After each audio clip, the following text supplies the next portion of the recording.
这位就是我们大前公爵府的准姑爷。昨晚在我们醉香楼点了花魁，结果掏不出银子，这没钱还想玩花魁？嘿，老娘今天就把你绑在这儿示众，让全凉州城的人都看看，这战王府的脸面还要不要？太过分了，这人真过分！什么人啊？没钱还出来玩？砸死他！这是哪儿啊？我操！我刚刚在工地上搬砖，累晕了过去。我穿越了！嘿，这不是那个宁可娶青楼女子，也不愿入赘到人家战家的那个王公子吗？可不是嘛！听说他还放话说战红英是母老虎，不如青楼的头牌温柔。这下战家可丢脸丢大喽！哎，发什么愣呢？赶紧还钱！还钱？要是没钱，那就把你那破宅子赔给我。哦，我想起来了，我家那本破族谱上写过，我那18代祖宗王哲，就是大前末年因为退了战家的婚，这王家失去庇护，最后穷困潦倒，子孙后代搬了几百年的砖。我操！我超越成了我祖宗！哎，真是造孽呀！好好的战家女婿不当，非要作死，这下好了，不仅媳妇儿没了，命还得搭进去。那岂不是说，只要我抱紧战家的大腿，帮战无双一统天下，那我以后就是皇亲国戚？我儿子就是富2代，我孙子就是富3代。警告！警告！检测的时空异常，因果律系统激活，为防止历史坍塌，宿主不得主动向任何人透露剧情，违者即刻抹杀。啊！抹杀？太过分了吧！记者那个混账东西在哪儿？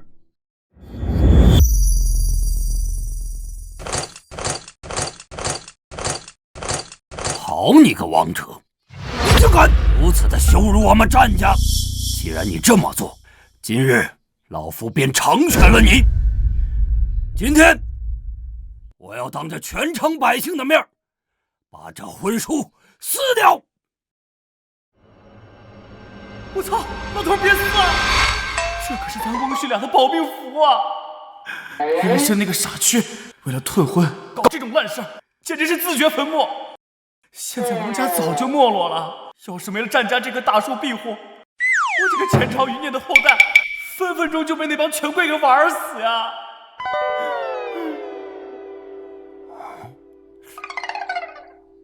你听到有人说话没有？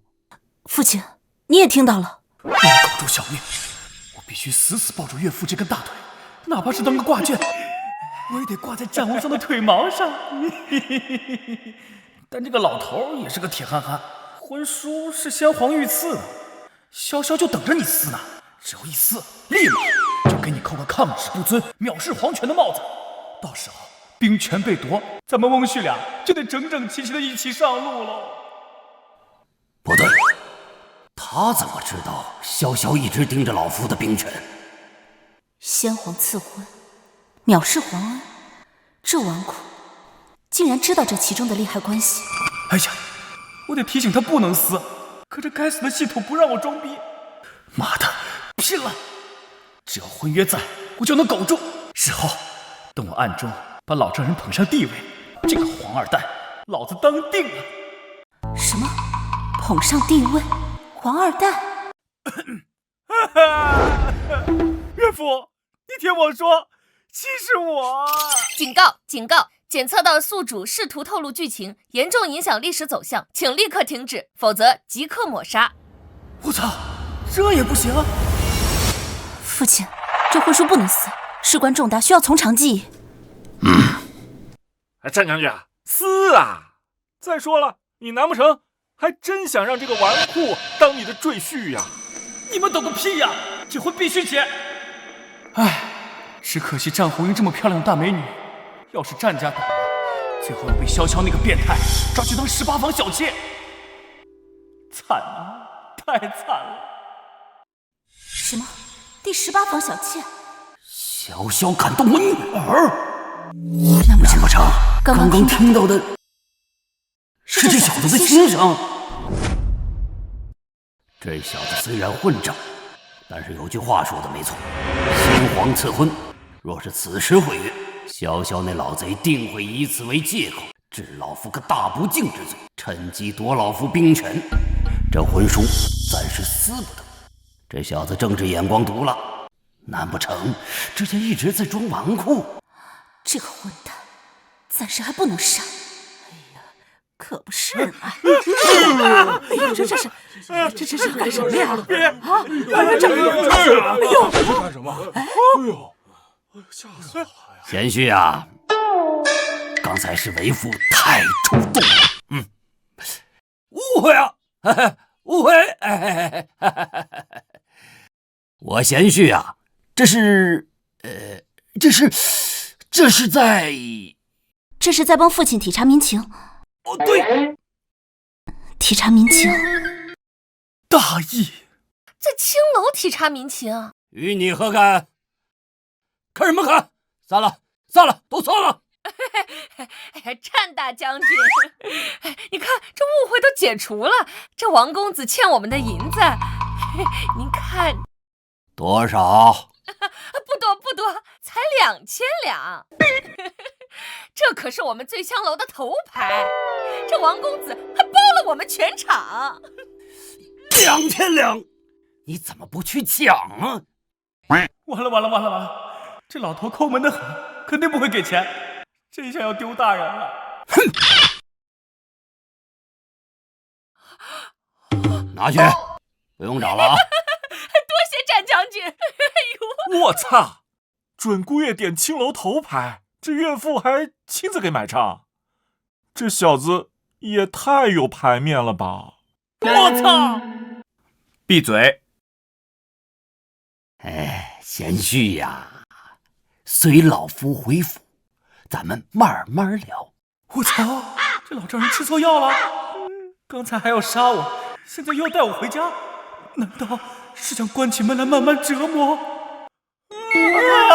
救命啊！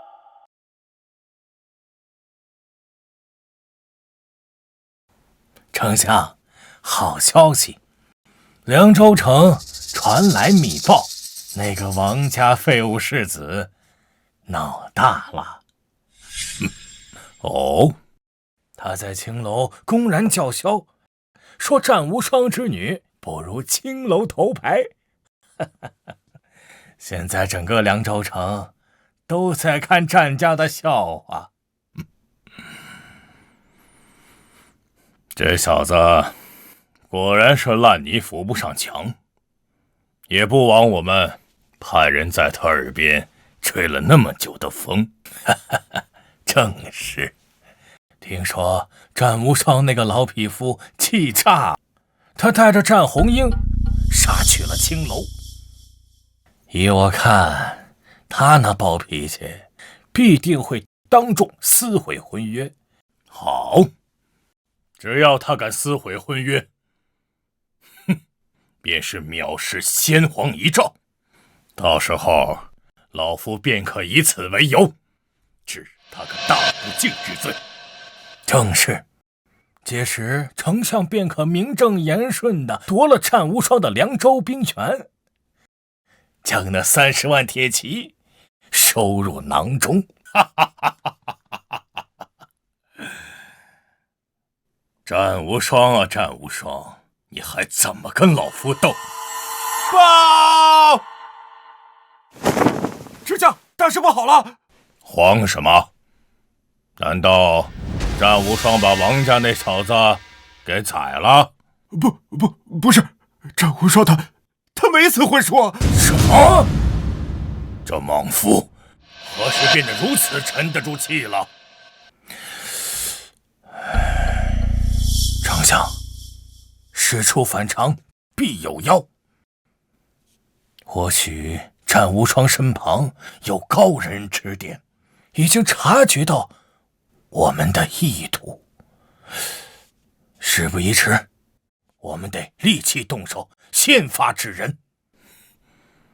说得对，迟则生变。既然他不上钩，那本相便帮他一把。东西都准备好了吗？万事俱备，只欠丞相一声令下，便可让战家万劫不复。我操！这老头怎么一直盯着我看？该不会是有龙阳之好？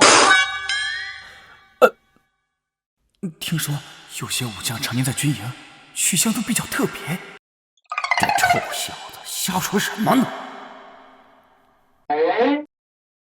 虽然脾气暴点儿，但这身材是真极品呐！该瘦的地方瘦，该有肉的地方有肉，尤其是这双大长腿。洞房花烛夜的时候，果然是个臭流氓，满脑子都是这种下流的想法。臭小子，好大的狗胆！老子现在就把你大卸八块！看什么看？再看把你眼珠子挖出来！不敢，娘子息怒。现在知道怕了。当时在青楼大放厥词的时候，怎么不见你害怕？我怕个毛线！该怕的是你才对。这战家马上就要大难临头，潇潇迟早要把你们家玩死。潇潇，他怎么知道潇潇跟老夫有仇？这臭流氓如何得知萧老贼对我战家不利？贤婿啊，你觉得潇潇这个人如何呀？萧丞相啊，那可是我大钱的栋梁，一人之下，万人之上，小婿对他可是敬佩的很呐。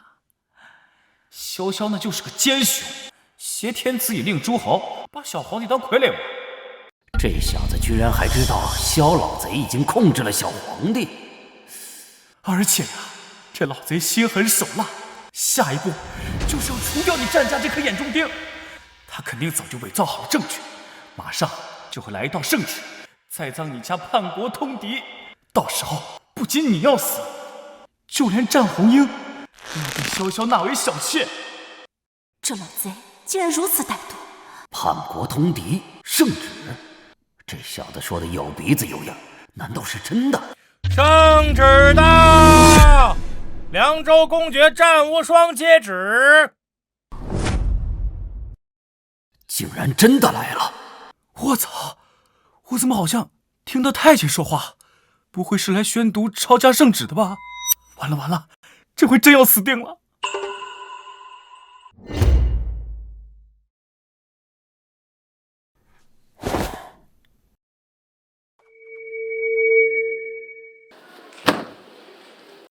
奉天承运，皇帝诏曰：有人举报凉州公爵战无双私通敌国，意图谋反，朕深感痛心，特命御林军查抄公爵府，搜寻罪证，钦此。臣冤枉，臣对大钱忠心耿耿，日月可见。冤枉？咱家可是奉了皇帝之命，人证物证俱在，你还敢抵赖？来人呐，给我搜！慢着！这藏个屁！所谓的罪证肯定就在这帮御林军身上，等人一进去就往书房暗格一扔，只要搜出来，战家满门抄斩没跑了。哎，什么？伪造密信，还想诬陷老夫？好你个萧老贼，绝不能让这帮人进府里！战无双，你想造反吗？咱家手里捧的可是圣旨，是天意，你敢阻拦御林军办事，就是抗旨不遵，是要诛九族的。抗旨？我看是有人假传圣旨吧。本官乃朝廷册封的凉州公爵，就算搜，也得按照大钱律例3次会审，明正典刑，岂容你一个阉人在此放肆？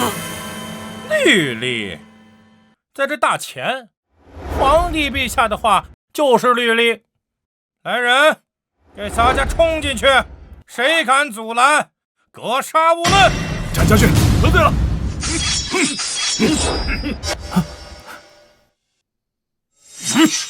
谁敢上前一步，死！老夫镇守凉州20载，杀敌无数，从未有过反心。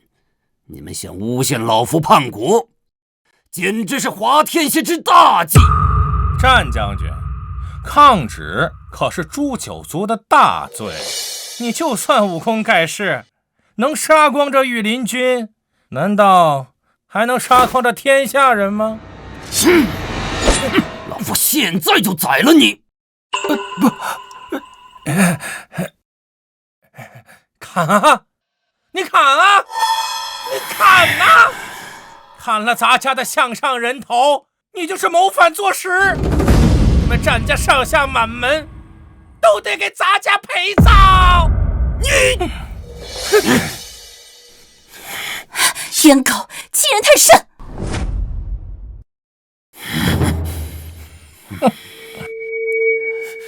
哎呀，这一家子都是什么智商啊！这么简单的事情还搞不定吗？这太监就是个幌子，故意激怒战无双动手的。只要战无双一动手，谋反罪名就坐实了。这时候，只要有人提议先搜御林军的身，这去必破。看来还得我亲自出马，是时候展现真正的技术了。搜御林军的身，对啊，我怎么没想到？只要提前搜出栽赃证据，任他们也没办法陷害父亲。这小子的脑子居然这么好使！不行，我要是直接出面的话，怕是要被系统制裁。算了，还是苟着吧。夫君有难言之隐，不行，我得制止父亲。父亲，不可冲动。老夫心里有数，既然他们说有密信，那密信肯定就在他们身上。不如咱们先搜他们的身，找到栽赃的证据。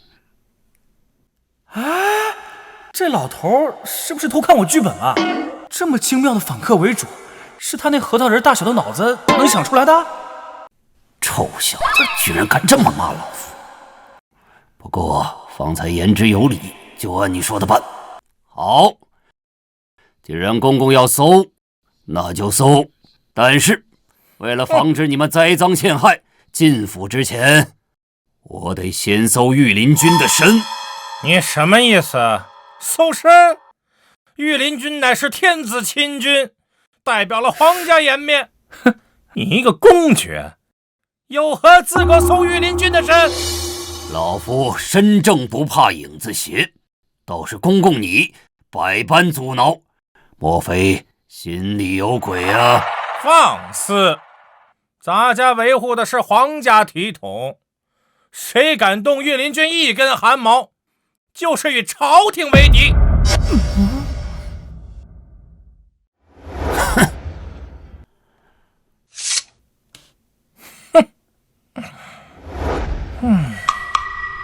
睁大你的狗眼给我看好了，这是先皇御赐的镇国金令，见令如见君。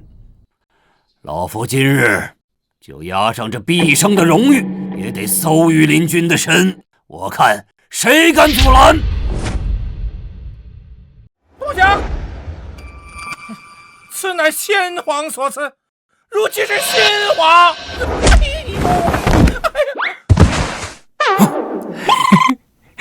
国子，家将何在？在。给我搜他们的身，谁敢阻拦，杀无赦。是。战将军，你这样为了这点小事引发兵变吗？兵变，只要搜出你们身上不该有的东西，就可以证明老夫的清白。这帮人既然敢来栽赃，东西肯定在某个不起眼的人身上。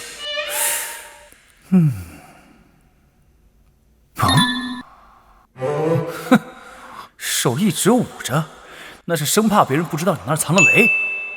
你他妈问题最大，这可是我自己推理出来的，装疯卖傻总不算剧透吧？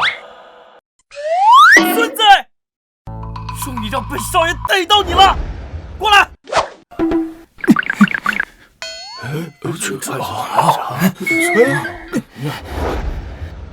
好啊，上个月你在怡红院请老子听曲儿，结果听到一半，他说他要去茅房，结果把账全赖在老子头上，害得老子被扣在那儿刷了3天的盘子。你干什么？我不认识你。装，还跟本少装？给本少还钱！今天不还钱，本少扒了你的皮！还钱！放开我，疯子！我可是御林军。御林军怎么了？欠债还钱，天经地义。还钱！什么东西？拿来吧你！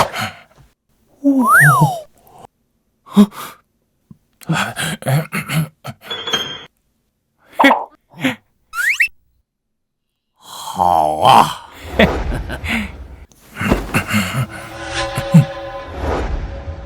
哈哈哈哈！好啊！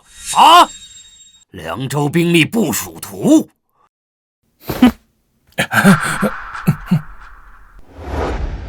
通敌密信。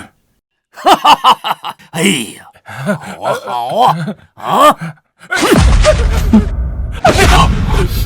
这就是你要找的证据。还没进门搜查，怎么就出现在你们自己人身上了？丞相还真是好手段，真是让人大开眼界。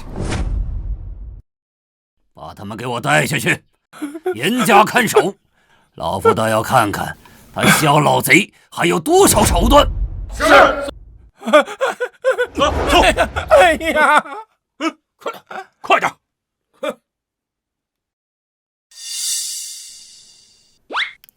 多亏了我这准女婿啊，借着讨债的名义行搜查之事，既保全了老夫的面子，又狠狠打了萧萧的脸。我这女婿是大才呀！贤婿，我的好贤婿，今天多亏了你那笔烂账，要不是你眼神好，一眼认出了那包藏祸心的家伙，要不是你呀，咱们战家可是要惹大麻烦喽。岳父过奖了，那孙子欠我20两银子呢。我这不想着，就算天王老子来了，欠债也得还钱不是？谁知道他裤腰带还藏了别的。听听，这叫什么？这就叫大智若愚，居功而不自傲，还要继续在老夫面前演戏藏拙。对，欠债还钱，天经地义。但那20两不重要。老夫给你5000两，拿去花。我操！5000两！老头出手这么大气！哎呀，这真是上天赐给我们战家的良缘啊！择日不如撞日，不如今天你俩就完婚吧。这么厉害的人物可不能给放跑了，赶紧把婚礼刻不容缓。啊！完婚？怎么回事？吃错药了吧？这态度怎么比我还急？爹，您在说什么？女儿志在沙场，只想为国杀敌，并无儿女私情，不想结婚。别老想着上战场了，也不看看自己那点三脚猫功夫。要是打了败仗被俘虏，那下场老惨了。听说北蛮那些人最喜欢这种烈性子的女人，还不如跟我一起洞房缠绵，过没羞没臊的安稳小日子，岂不美哉？居然敢说我只会点三脚猫功夫，这个淫贼，满脑子都是这种龌龊思想。姑奶奶，我现在就废了你！不闹！男大当婚，女大当嫁，此事就这么定了。爹！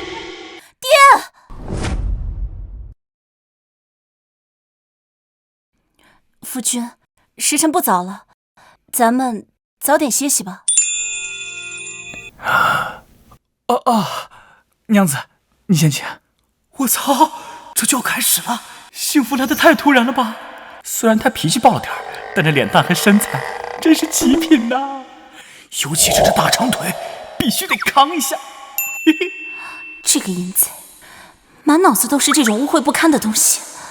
姑奶奶先让你尝尝我的分筋错骨手。夫君，既然呢咱们成了亲，那就该坦诚相见。来，让妾身好好伺候你。娘子，你真好。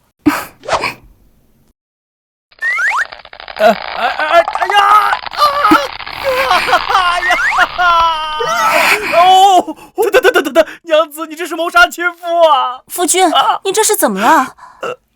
是不是妾身手重了些？妾身呢，常年习武，手劲比较大，夫君多多担待。小姐，姑爷，不好了，出大事了！何事如此惊慌？刚才有杀手潜入地牢，暗杀了那个传旨太监和御林军校尉。现在老爷震怒，正在前厅发火呢。什么？死了？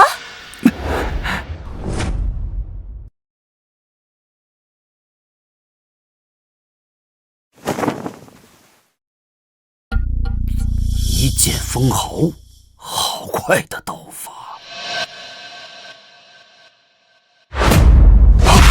给我查！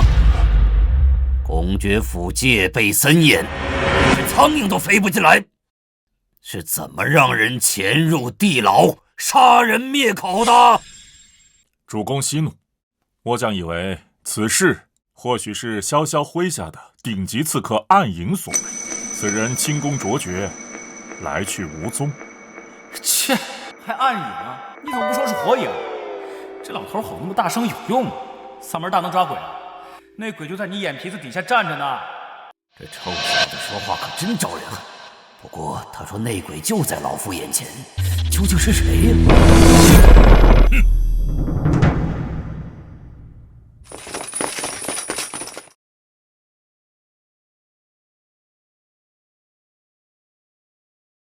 赵无双，你好大的胆子！私扣钦差，杀人灭口，你眼里还有王法吗？丞相有令，战家意图谋反，满门抄斩。萧老贼，这人是你杀的，这贼喊捉贼的戏码你演得挺好啊。证据呢？本相只看到钦差死在了你的地牢里，动手！完了！这下真成瓮中之鳖了。这老头只会硬刚，肯定要吃亏。动脑子嘛！萧萧为了围剿公爵府，肯定把守卫城西贺家庄粮仓的兵力全调空了，那可是他的死穴呀！城西贺家庄粮草大营。原来如此，萧萧潜藏军粮的地方原来在城西。要是这时有人能从密道溜出去，一把火烧了粮仓，萧萧这老子绝对得退兵。张红英，你别傻愣着拔剑了，你那点三脚猫功夫，在这就是送人头。快带人去烧了城西粮仓，只要火光一起，萧萧为了保粮草必退兵，这是唯一的翻盘点。原来如此，好一招围魏救赵，置之死地而后生。贤婿果然有惊天伟地之才呀！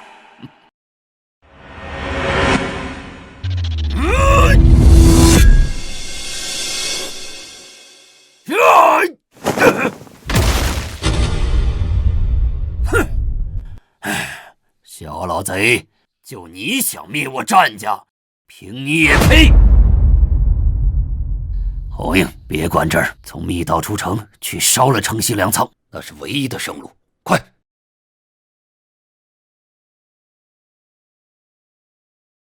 我操，这老丈人可以啊，居然跟我想到一块儿去了。不愧是身经百战的大将军，这战术素养没得说。来呀！谁敢前来送死？哼，困兽之斗！护卫，杀了他！末将遵命。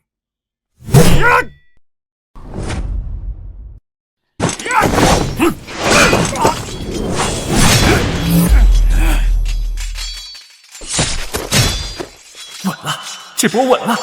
只要再拖一炷香的时间，等战红营那边火一点起来，萧萧这老贼绝对会吓得屁滚尿流。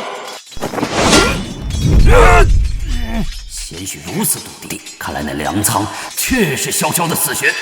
红英全靠你了！给我住手！闺女，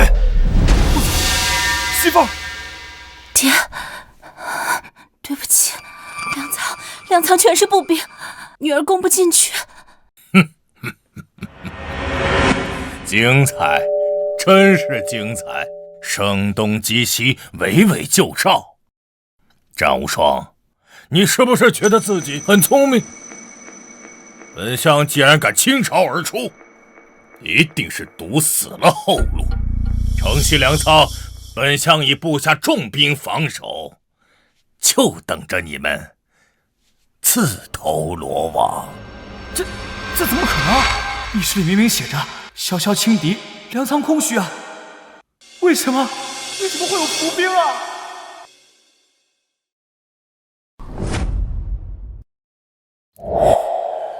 贤婿，你可有对策？夫君，救救我们！可惜了，粮仓没烧成。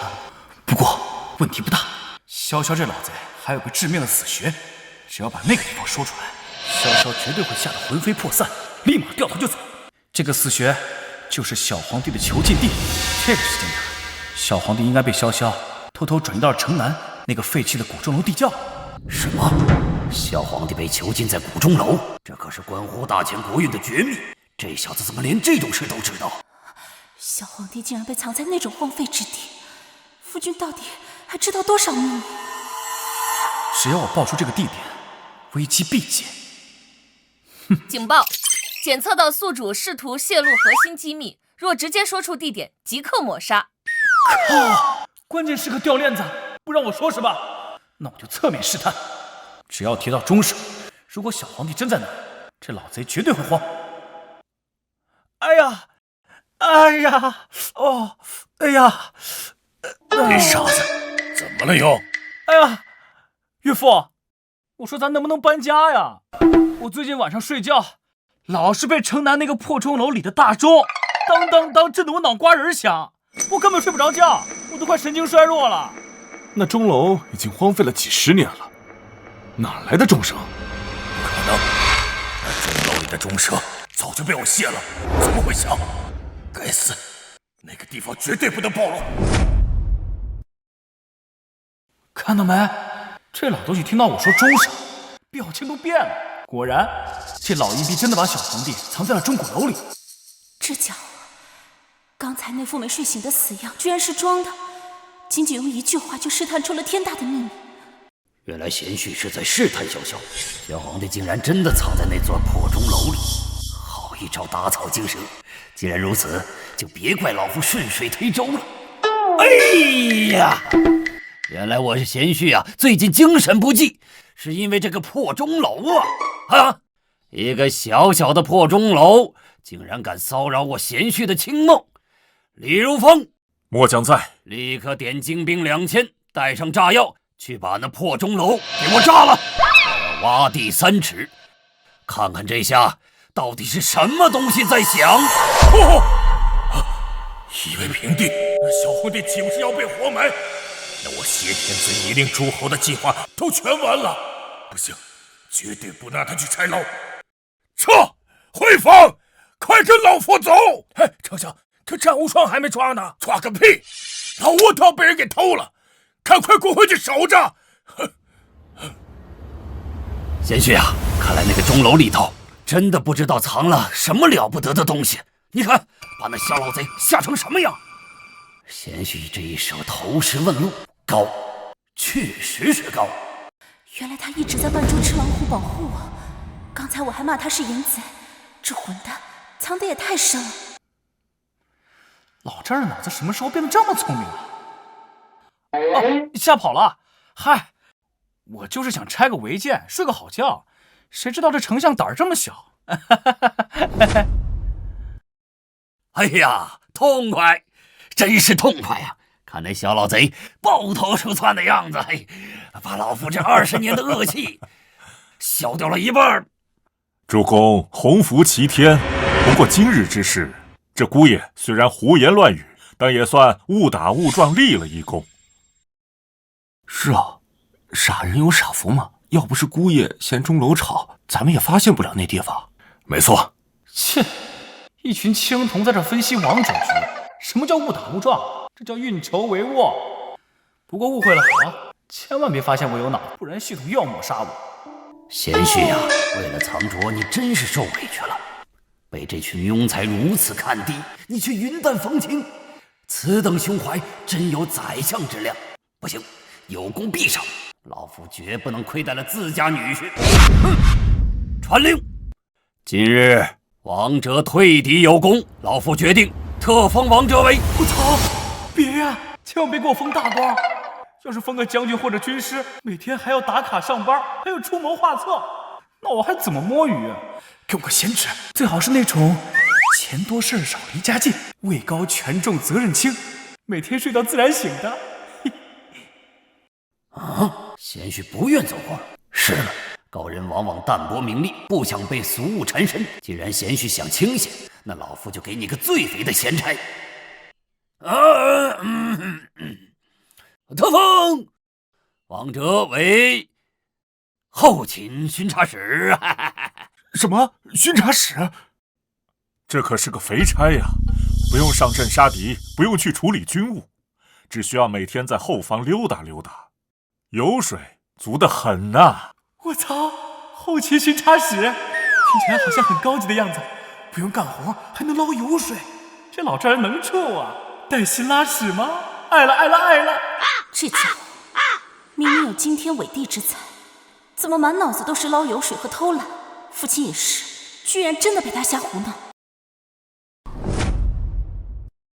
怎么，姑爷就是我们战家的脸面，若是弄得太寒酸，岂不是让外人笑话？贤婿呀，这个官职可还满意？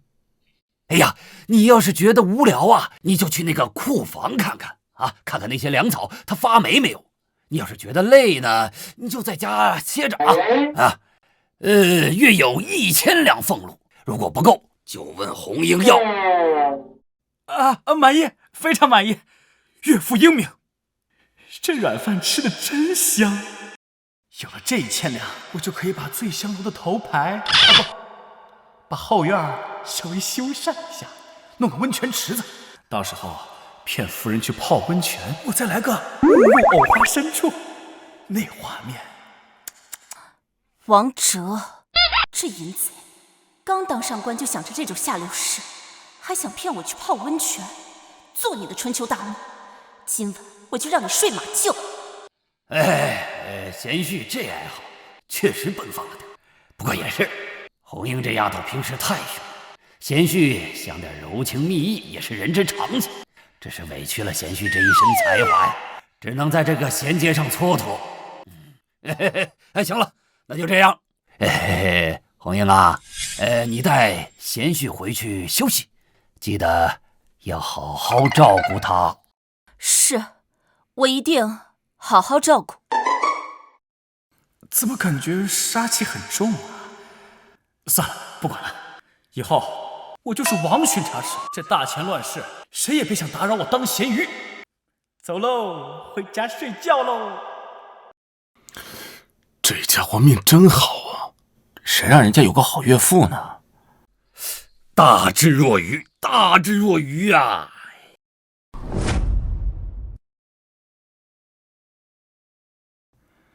哎呀，这才是生活嘛！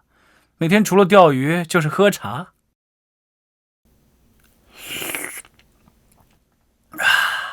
系统，这回我够咸鱼了吧？别动不动就抹杀，你吓唬谁呢？小爷我可不是吓大的。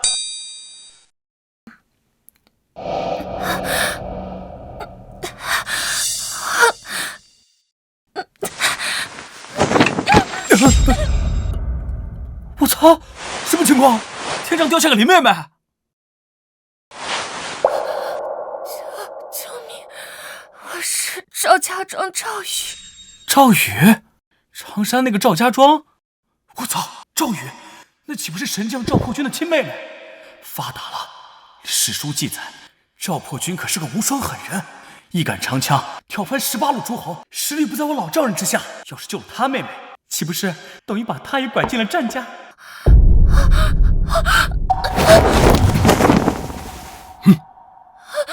小娘皮，跑进这公爵府也没用，死吧！好好饶命！我就是一看大门的，冤有头债有主，你们随意啊！我啥都没看见，啥都没看见。媳妇儿，救命啊！你家后院进贼了，快来护驾呀！再不来，你老公就要被剁成臊子了！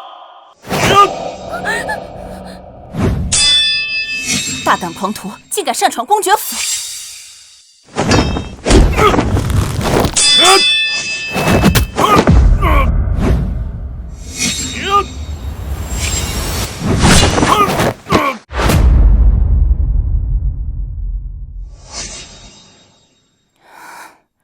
就这点出息？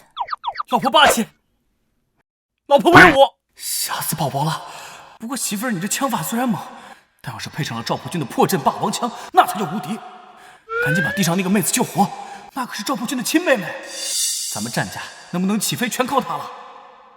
赵破军，破阵霸王枪，实力不在父亲之下，这混蛋又在说什么胡话？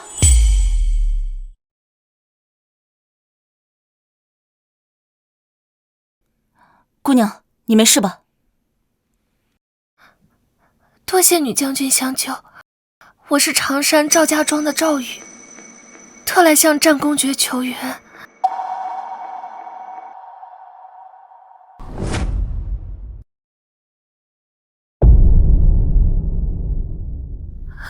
战公爵，黄金贼寇围攻赵家庄，我兄长赵破军拼死送我突围，求公爵发兵相救。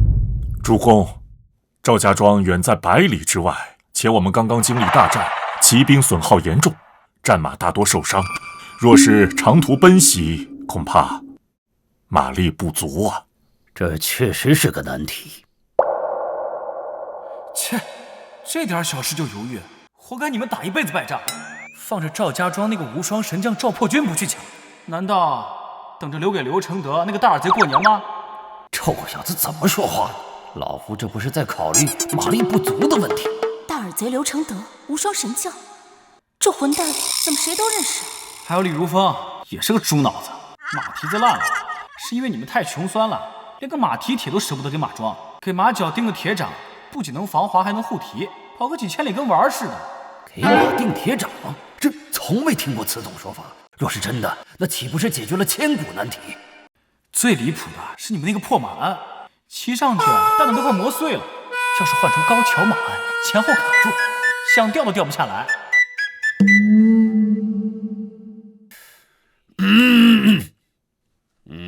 救！必须救！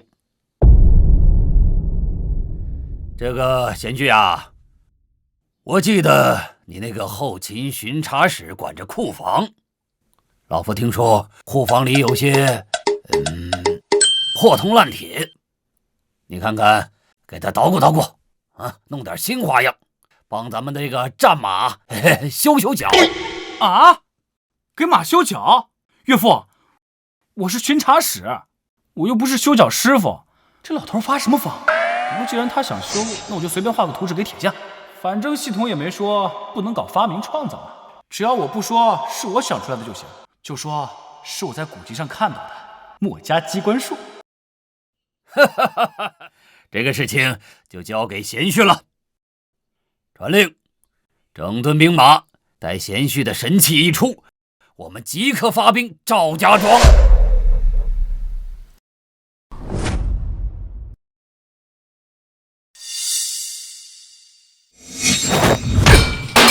查！给我查！到底是谁走漏了风声？古钟楼那种绝密之地，除了你我和死士，根本没人知道。战无双那个莽夫，怎么可能知道？老夫身边一定有战家的奸细。丞相息怒，属下对丞相忠心耿耿，绝无二心。忠心，只有死人的嘴才最忠心。去，把知道古钟楼位置的所有死士全部处理掉，一刻不留，宁可错杀1000，绝不放过一个。是。还好本相反应快，把小皇帝秘密转移了。战无双啊，战无双，你就算把凉州城翻个底朝天，也别想找到他。丞相英明，只要小皇帝在我们的手上，这战无双就不敢轻举妄动。只是丞相，属下刚刚接到密报，说常山赵家庄派人去了凉州公爵府求援。赵家庄这种乡野之地，有何紧要？丞相不可小觑。赵家庄有一个叫赵破军，此人勇武无双，一杆长枪曾挑翻18路诸侯。若此人归顺了战家，战无双如虎添翼，恐怕赵破军，乡野村夫罢了。本相麾下猛将如云，何须在乎这一个？不过，既然战无双想要，那本相偏不能让他如意。只要是想加入战家的人，只有死路一条。赵杰，你即刻派黑骑卫前去赵家庄，不需要招揽，直接把赵破军给我杀了。可是丞相，战无双似乎已经是整军待发了。整军？哈哈哈哈！等他那些破烂骑兵到了常山，那赵家庄已然成了乱葬岗。我黑骑卫骑的是西域进贡的汗血宝马，日行千里。去吧，把那赵破军的项上人头给老夫拿来。遵命。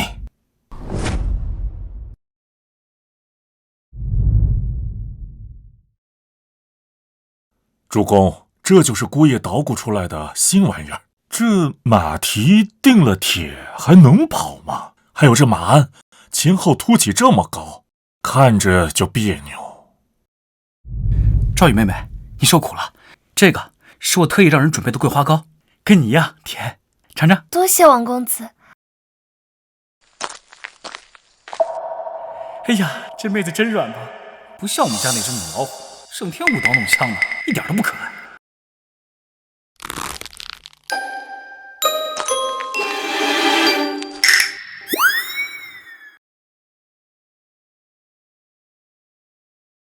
夫君真是好雅兴，不想着怎么帮父亲试马，倒有空在这怜香惜玉。娘子，你听我解释。二房其人之福，王哲你个混蛋，当着我的面就敢勾搭别的女人。贤婿啊，你这马术三宝真的管用，大家伙可都看着呢。岳父放心，这可是墨家机关术的精髓。不信，你现在上去试试，我保证让您体验什么叫人马合一。好，那我就试试。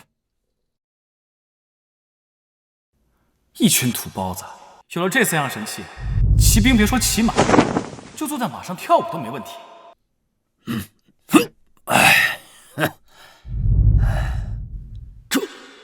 这感觉竟如此稳当。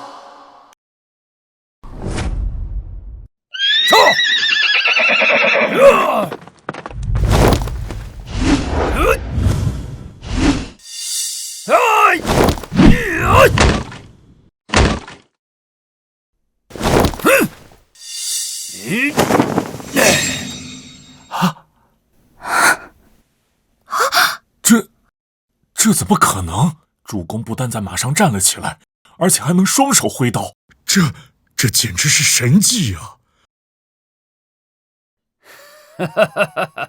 好一个马术三宝！贤婿啊，你给了老夫一个天大的惊喜！有了此物，我凉州铁骑便是天下无敌。传令下去，全军装备马术三宝。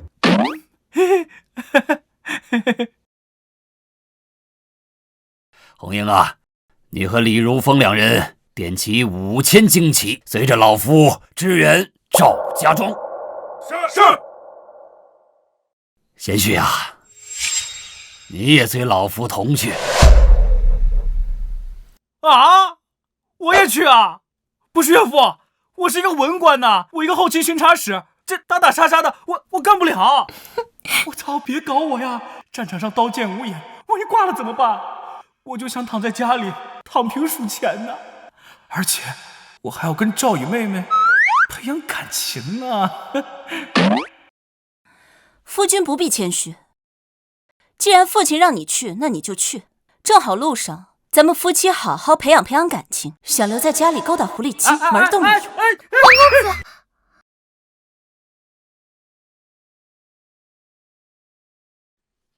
出发，目标赵家庄。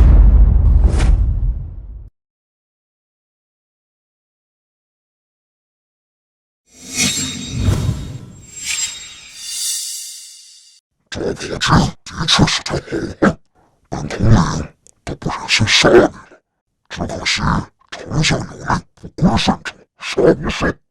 我赵家男儿只归天地，君、亲、师，绝不归那个挟天子以令诸侯的国贼。冥顽不灵，你的妹妹恐怕早就已经死在路上了，没有人来救你们这群乡巴佬了。玉儿，重复，把赵宝驹剁成肉泥，世世代代的一成不变。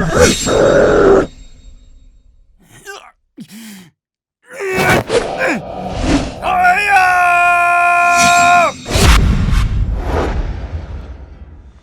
停车！不，停马，不要吐了！闭嘴！再吵把你舌头割了。这才哪儿到哪儿啊？才走了50里。50里，我的胆子都要摇匀了。哎，媳妇儿，不行，咱俩商量个事儿，你们先去前面打，把我放在路边草丛里，我当个伏地魔行不行啊？我想当逃兵，门儿都没有。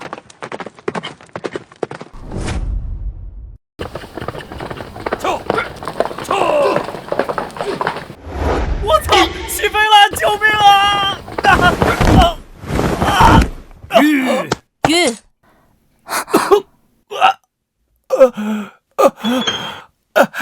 媳妇儿，救命啊！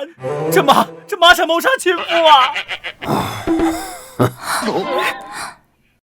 你给我撒手！这行军打仗的成何体统？撒手？傻子咋撒手？娘子这大腿又结实又弹性，比那破马舒服多了。真香啊！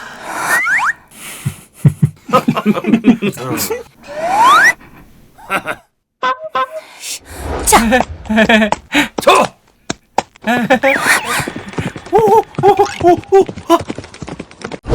来呀！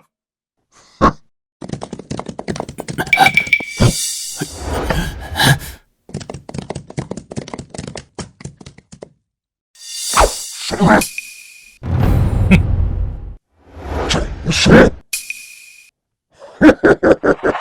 这么说，没想到你这个老匹夫真的敢来呀！百里奔袭，恐怕你的相马都苦土败裂了吧？就凭这些巧女之名，也想跟我的坏事报马吗？快放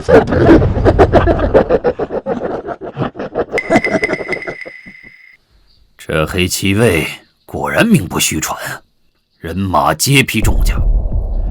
我军长途奔袭，若是硬碰硬，怕是……重甲骑兵了不起啊！没马蹬没马鞍，你们能骑在马上，全靠大腿夹着，只要一个冲撞，惯性就能把你们全甩飞出去。哼！啊，惯性甩飞？对呀，我有马术三宝，人马合一，他们没有。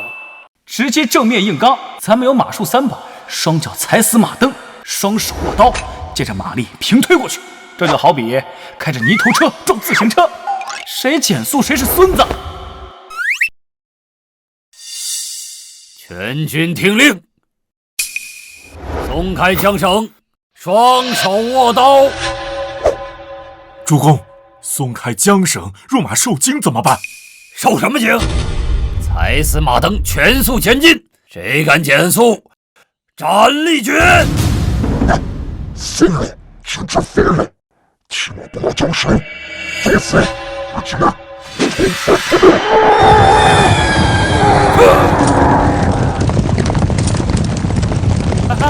撞上了！媳妇儿救命啊！藏住我，脸不能花！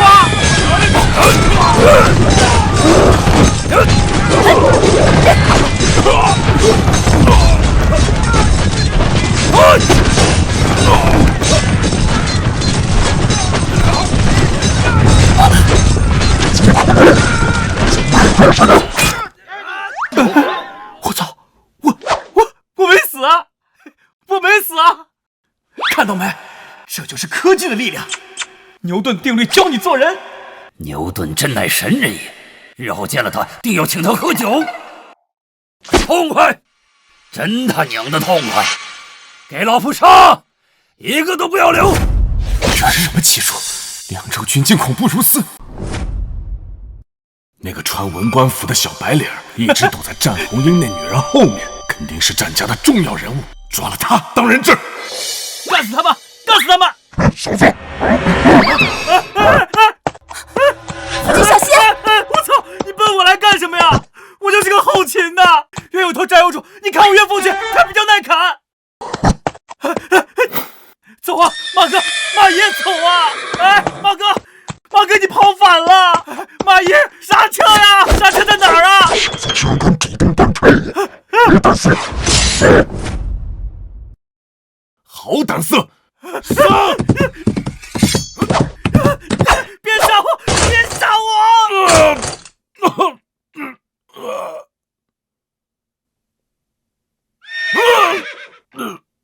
这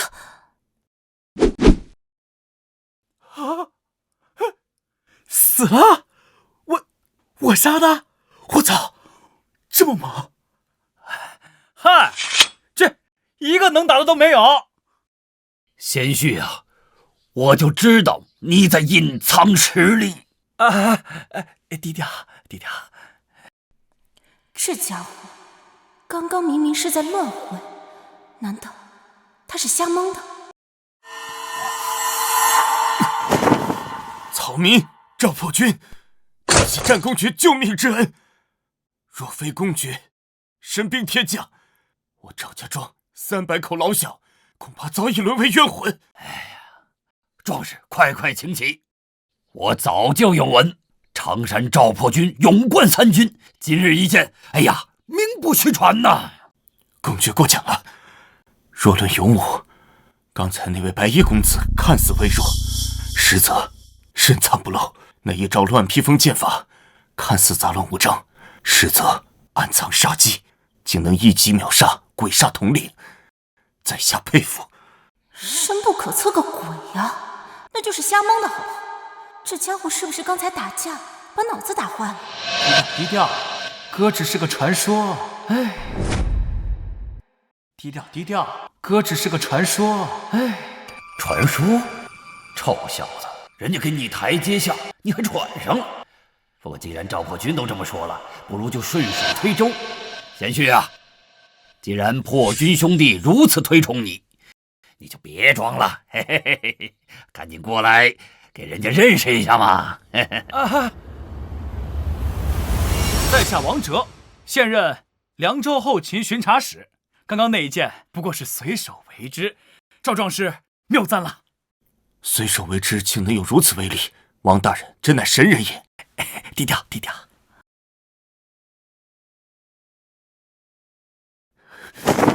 公爵，敢问舍妹赵玉是否已经冲出重围？她现在在哪里？是否安好？破军，令妹虽受了点惊吓，一路奔波，但并无大碍。姑娘吧，真的是不容易，为了给我报信，那是连公爵府的高墙她都敢翻呐。令妹虽然是女子，这胆色不在男儿之下。她现在就在凉州公爵府，有专人照顾，你就放心吧。啊，对，她翻墙进来的时候，还是我第一个发现的。哎呀，那叫一个惨呐，一身血呀！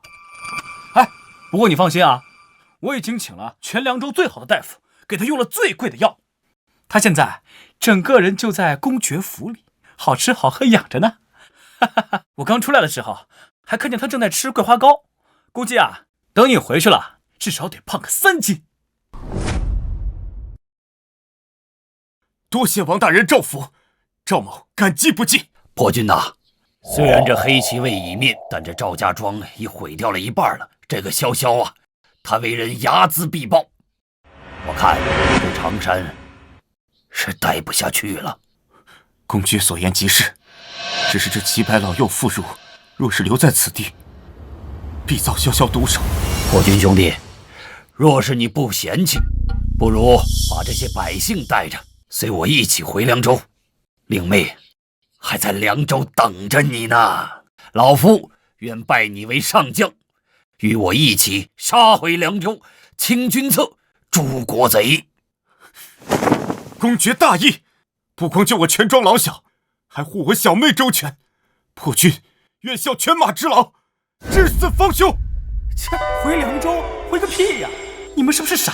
现在回凉州，那就等着被萧萧包饺子。萧萧这次损失了黑骑卫，肯定会恼羞成怒，调集周边所有的兵力，封锁回凉州的落凤坡。那地方地形狭窄，两边全是悬崖，只要在那儿收复，咱们这几千人，哪怕有马术3把，也得被那滚石落木砸成肉泥。落凤坡确实是个绝地，若非贤婿提醒，老夫险些酿成大错。看这老头一脸便秘的样，肯定是在想怎么硬闯落凤坡。哎，莽夫就是莽夫，除了正面硬刚还会啥？呸！臭小子，你说谁脑子都是肌肉的？还有那个虎娘们，除了长得好看，胸大无脑，也就是个花瓶。这对父女也就是运巧遇到了我，不然早晚被人卖，还帮人数钱呢。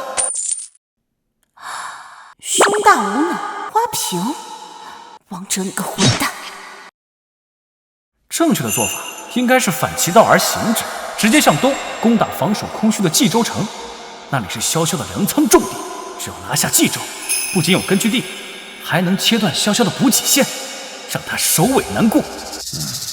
妙啊，实在是妙！攻敌所必救，断其粮道。老夫怎么就没想到这一招？虽然这小子嘴巴毒了点，但是这战略眼光简直就是妖孽。虽然很想砍了他，但不得不承认这混蛋确实有点东西。哼，这次就先记在账上。依老夫看，咱们不能回凉州。为何？公爵刚才不是说……那是刚才，我现在发现了，这个萧萧啊，他在落凤坡必有埋伏。我们若是此时回去，必然会落入萧萧的圈套。我才不会如了他的意的。我操，老丈人是不是被雷劈了？突然开窍了，居然能想到落凤坡有埋伏，这还是我认识的天下第一莽夫吗？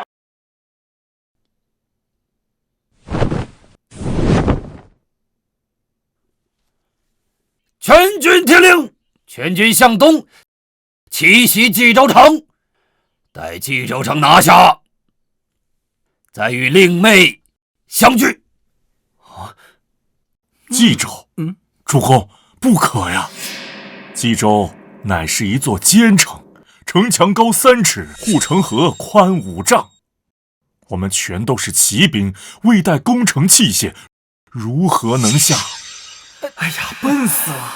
谁说攻城一定要云梯冲车啊？冀州城守卫是个贪财好色的草包，只要派几个人扮成西域商队混进去，里应外合，城门一开，骑兵冲进去不就完事儿了？这叫特种作战。哼，李如风，你太小看老夫了。老夫只要略施小计，可以兵不血刃拿下冀州。我靠，什么情况？兵不血刃？这词儿也是你能说出来的？老丈人今天不对劲，是不是被夺舍了？夫君啊夫君，你这肚子里的坏水都被爹给掏空了，你自己还不知道呢。不过看你吃瘪的样子，还挺可爱。公爵深谋远虑，破军佩服。只是那冀州城防守森严，若想混进去，需有一个机智过人且胆色过人的人选。贤婿啊，老夫看你骨骼惊奇。你们看我干嘛？扮作西域商队混入冀州的众人，这个艰巨的任务非你莫属。我？岳父你别开玩笑了，我一个管后勤的，又不是特种兵，这送人头的活我不干。我操，冀州城那是龙潭虎穴，我一个手无缚鸡之力的弱男子，进去那不是肉包子打狗吗？不去，打死也不去。王大人，这可是立功的大好机会，只要你拿下冀州，我就让你纳妾。真的？纳妾？我操，还有这种好事啊！赵宇妹妹这么软萌，要是能纳了她……这该死的银子，果然是为了纳妾。等你回来，看我怎么收拾你！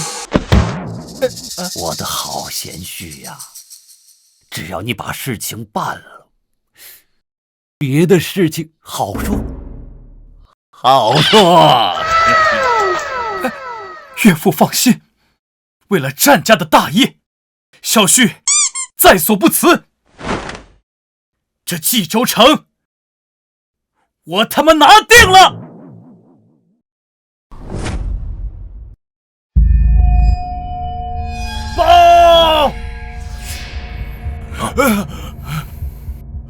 报丞相，大事不好了！慌什么？可是赵家庄一面，鬼煞带着赵破军的人头回来了。不是，是鬼煞统领战死了。这，你说什么？鬼煞死了？那可是本县耗费无数心血培养出来的黑旗卫统领，谁杀了他？难道是赵破军？不是赵破军，据探子回报，是战家赘婿王哲。王哲，那个废物！这怎么可能？王哲的手无缚鸡之力，何以能杀得了鬼煞？据说他发明了一招乱披风剑法，只一剑就把鬼煞统领斩于马下。而且他还发明了一种叫马术三宝，让战家骑兵如履平地，把我们黑旗卫全歼了。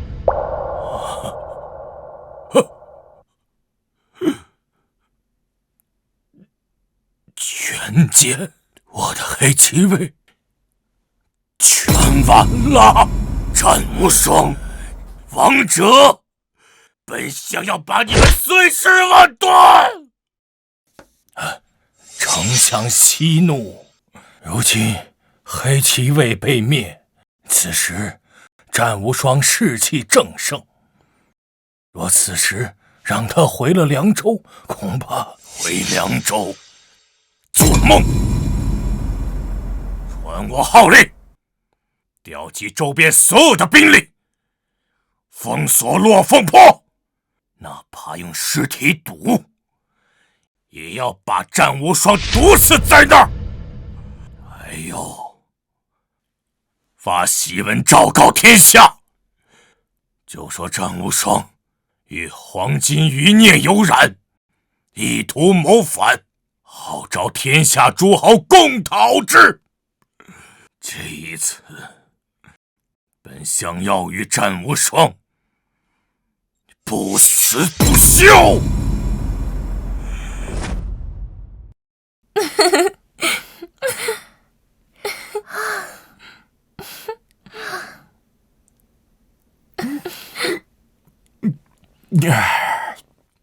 大人，来吃葡萄。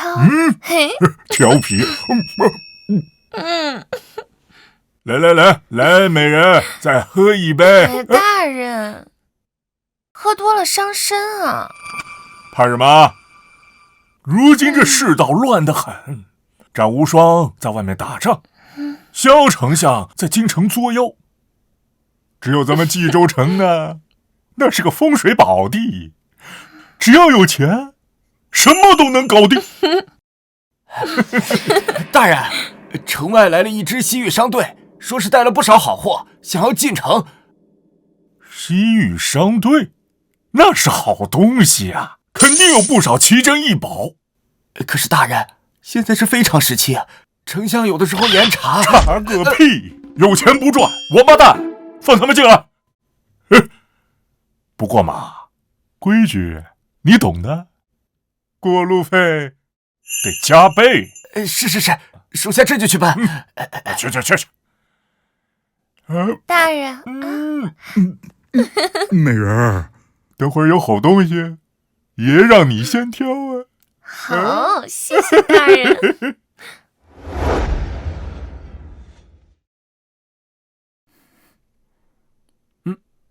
站住！干什么呢？阿基鲁里胡呀呵，别扯别的，干什么呢？各位军爷，辛苦了！这个是俺特意从西域带来的葡萄美酒，特意孝敬您的，您尝尝。是吗？好酒，算你小子识相。过去吧。好。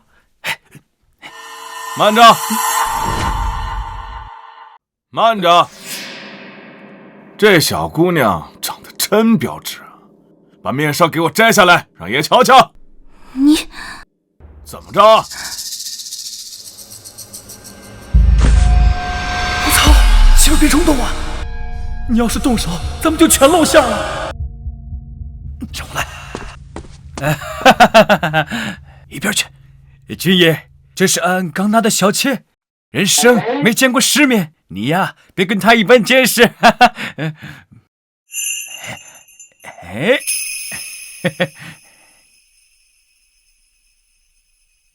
看来你小子懂事儿，滚吧！快走！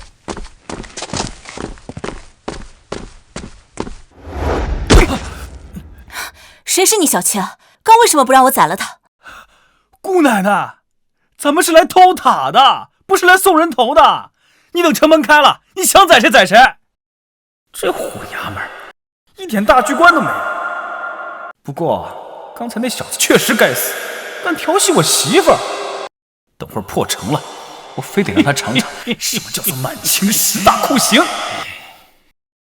哼，算你还有点良心。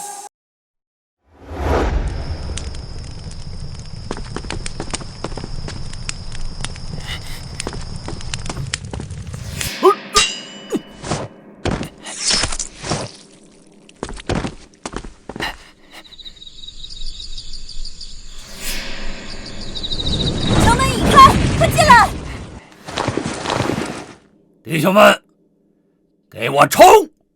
拿下冀州城，今晚吃酒喝肉，杀！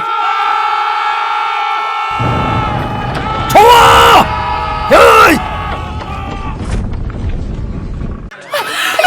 往哪边走？哎呀，快！动作快点！大人，别管那些破烂儿的，这点家当够咱们下半辈子花了。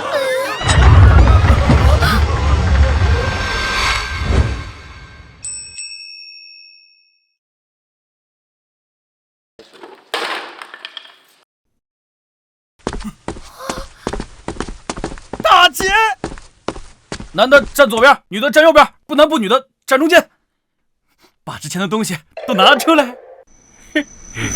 你们是什么人？好大的胆子！我可是朝廷命官，冀州太守。朝廷命官，不过是潇潇养的一条狗罢了。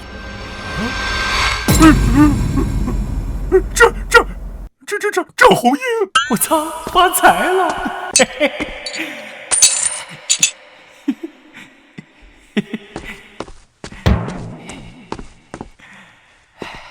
这胖子藏了这么多私房钱，这成色，这分量，顶得上我搬一辈子的砖呐！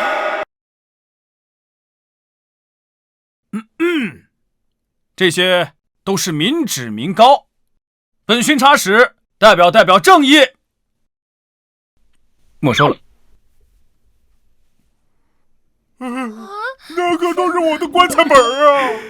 你还给我，还给我！我去你的！大人，都要死的人了，还在乎什么棺材本儿？卷个凉席铺盖得了，既环保又省事儿。把狗官！找死！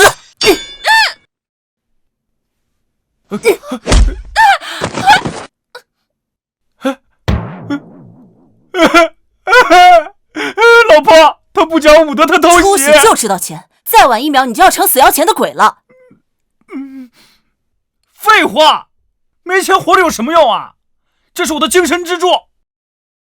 头可断，血可流，金子不能丢。你。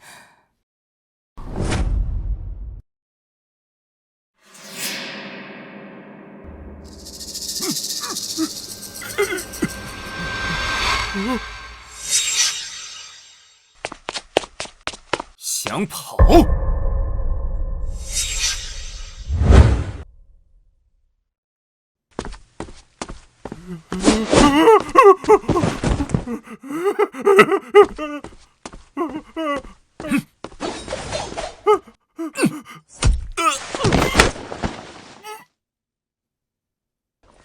把他给我绑起来，吊在城门口示众。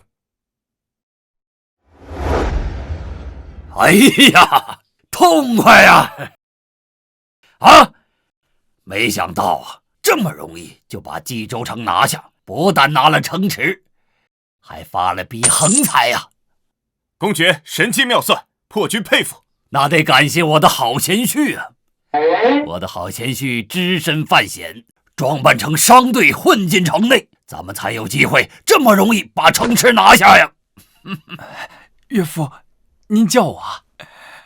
别看我，我只是拿了一点辛苦费。这太守真肥啊，这么多钱，够那10房小妾了。这小子贪财都贪得这么可爱。罢了，这点钱就当是给他的赏赐吧。诸位啊，虽冀州已拿下，但咱们的兵力还是过于单薄，满打满算，现在也就5000铁骑。这小小老贼知道过以后，定会派大军前来围剿。接下来该怎么办呢？主公勿忧，冀州城墙高大坚固，粮草充足。依属下之见，我们应当立即修缮城防，深沟高垒，据城死守。只要我们坚守不出，萧萧大军远道而来，是粮草不济，日久必退。军师言之有理，死守冀州，耗死萧萧。切，还据城死守，守个屁呀！萧萧手里可是有30万大军，就算一人一口唾沫，也能把冀州淹了。咱们这5000人撒在城墙上，连个浪花都翻不起来。一旦被围，那就是瓮中之鳖，等着饿死吧。贤婿说的有理，5000对30万，死守确实是下策。哼，正确的做法应该是暴兵啊！这冀州城里有不少被萧萧迫害的农民，只要开仓放粮，把他们收编起来，再用流水线练兵法训练一下，先把纪律练出来，再配上简单的长枪阵，1个月就能拉起一支几万人的大军。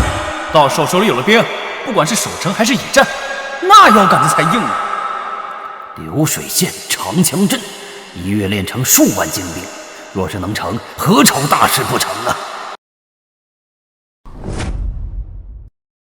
死守，守什么守？那是坐以待毙。主公，那您的意思是？传令，开仓放粮。我们要招义军，不管是流民还是百姓，只要他愿意从军，我们就管饱。我们要扩军。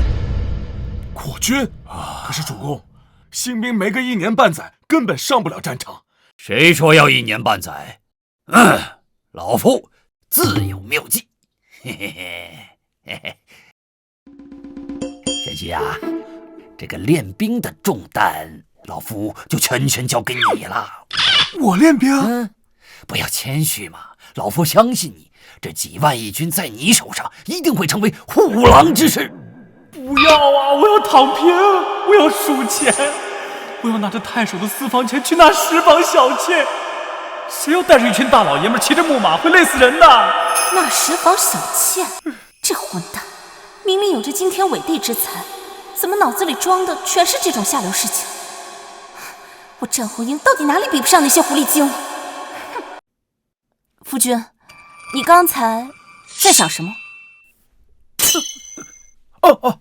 没有，我说我要为岳父练兵，为了战家，我王哲愿意鞠躬尽瘁，死而后已。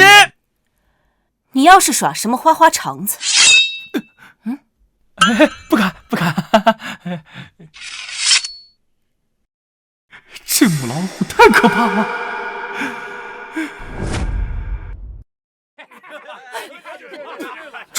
这就是我们的新兵吗？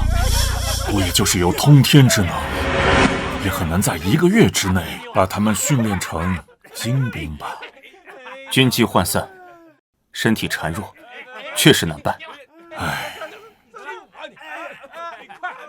好好练，练不好，今晚别想吃饭。媳妇儿，我尽力。造孽！这帮人连左右都分不清，怎么练？那就只能用那招了。听好啦！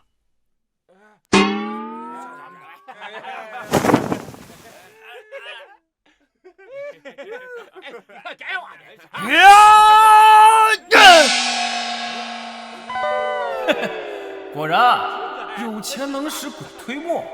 哼，听好了，我是你们的教官，从今天起，只要你们听我的命令，每顿不仅管饱，每个月还有2两的银钱。2两啊，这么多，真的？我的天哪！真的吗？是。如果有谁不听话，或者开小差，甚至是抠脚，都没打小报告的话，我就把他赶出去，永不录用。听明白了吗？明白了。很好，只要有了欲望，这就好办了。接下来就是把他们变成莫得感情的行军机器。来，全体都有，站起来！来，起来！哎呀！向左转！哪边的？这边。这就是你的练兵法啊！哎，媳妇儿别急，我还有办法啊！凡是转错的，扣个馒头！馒头！再来！向左转！这边。这也行？哼，这就是蛮子驱动法。再等着再加上我的左右脚绑草鞋大法，我就不信练不出来。废物！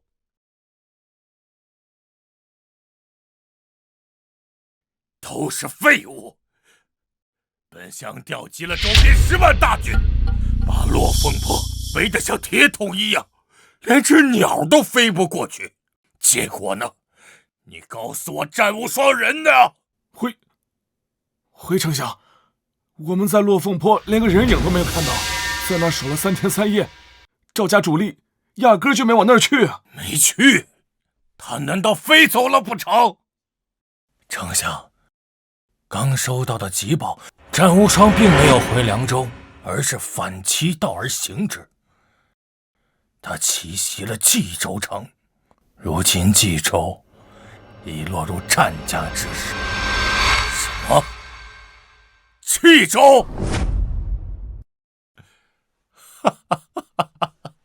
好一个战无双，好一个声东击西，竟敢放弃回老巢，直接掏了本相的粮仓。此仇不报，本相誓不为人。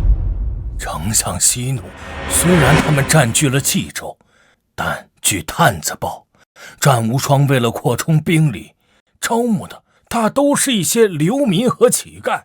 那个赘婿王哲，整日带着他们在校场上踢腿走路，连个像样的兵器都没有。踢腿走路，这是练的哪门子兵法？怕不是练杂耍，再给我们丞相助兴吧？啊！王哲，那个只会投机取巧的家伙，他也就这点本事。这一次，本相不会再给他们任何机会。传令，命大将华雄率领5万西凉铁骑，立刻出兵冀州。华雄，那可是丞相麾下的第一猛将啊！杀鸡焉用牛刀，对付一帮乞丐，随便拍个偏将即闭嘴！狮子搏兔，一用全力。这一次，本相不仅要赢，还要赢得漂亮，要让天下人都看一看与本相作对的下场。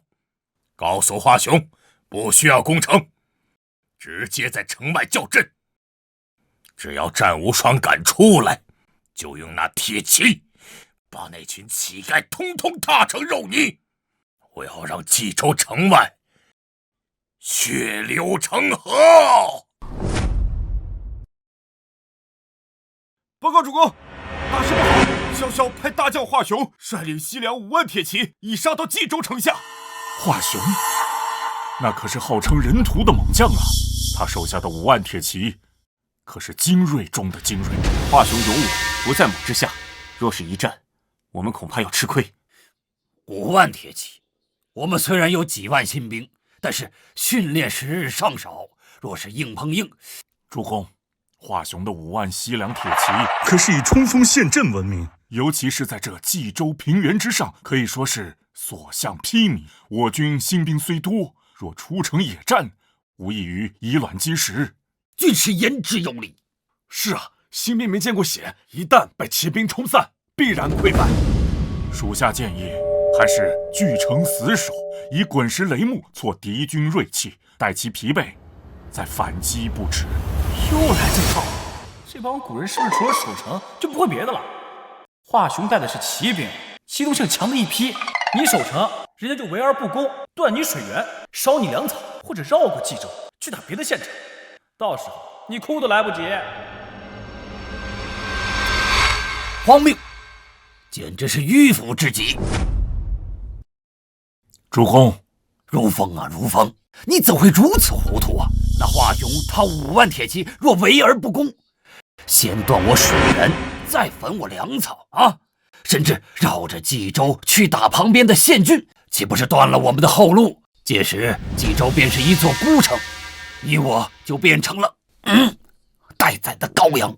主公英明啊！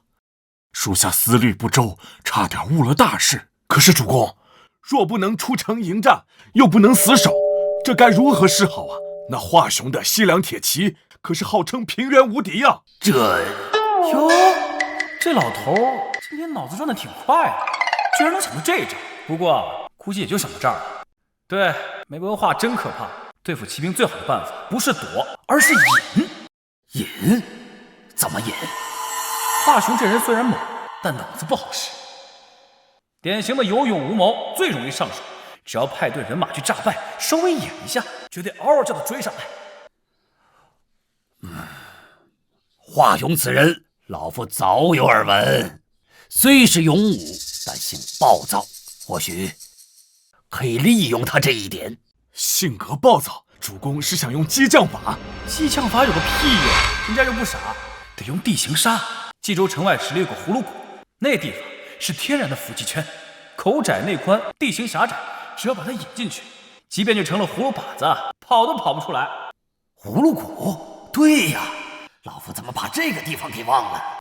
到时候我的新兵再摆出刺猬长枪阵，把入口一堵，两边山上面的滚木雷石一下，那就是关门打狗，瓮中捉鳖。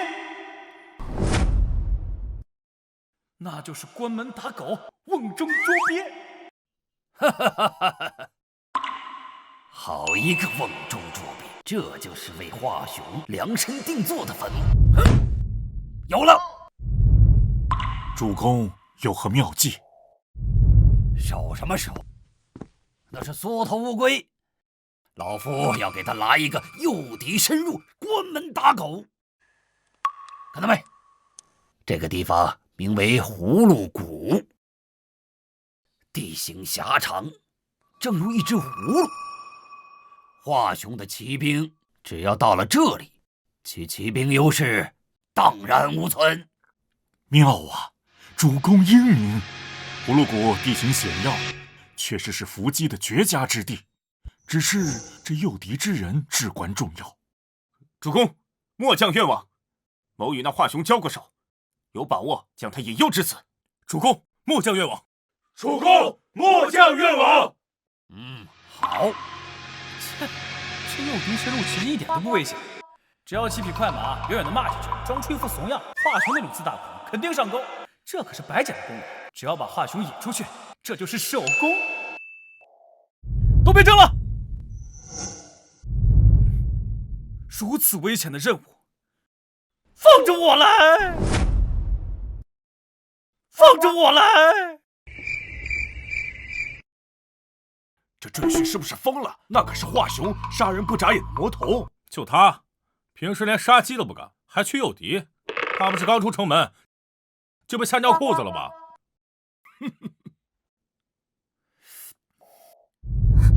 你疯了！那可是5万西凉铁骑，不是你在教场上练的新兵，你会死的。哎呀，媳妇儿啊，你可千万不要拦着我呀！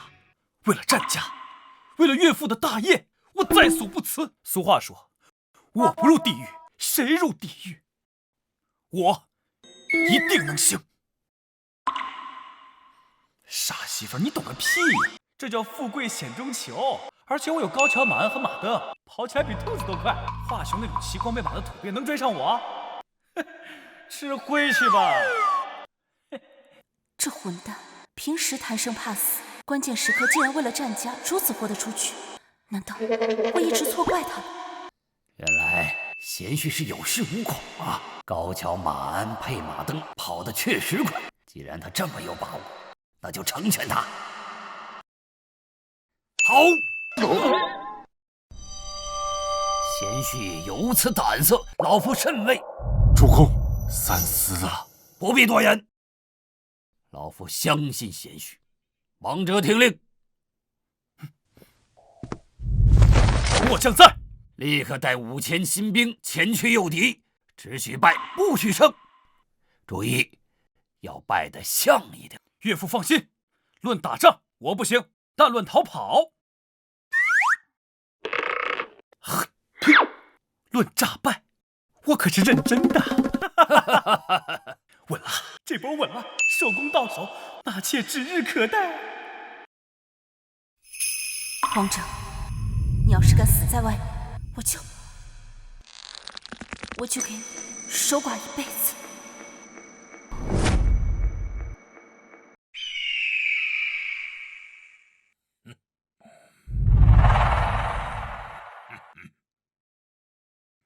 那就是战无双的军队。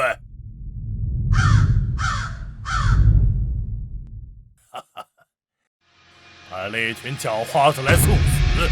将军，听说战无双在冀州招兵买马，想必就是这群乌合之众了吧？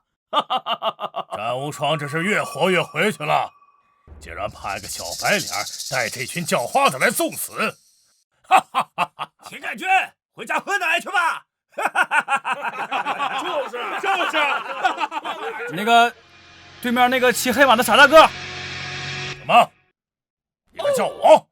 叫的就是你，长得跟黑煤炭似的，也不知道洗洗脸。我听说你是萧萧手下第一大猛将，我看你是第一大猛猪吧。哎呀，这华雄长得真是太吓人了。不过为了激怒他，拼了！混账！敢辱骂本将军！不骂你怎么了？又不是来追我呀！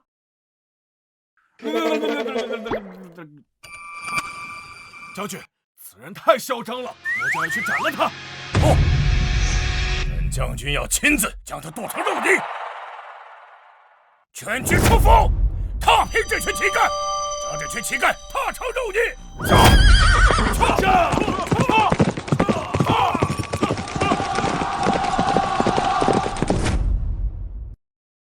我去，真冲啊！这气势也太猛了。就是啊，真来啊！全体都有，小红转，赶紧跑！先跑慢了，亲着孙子。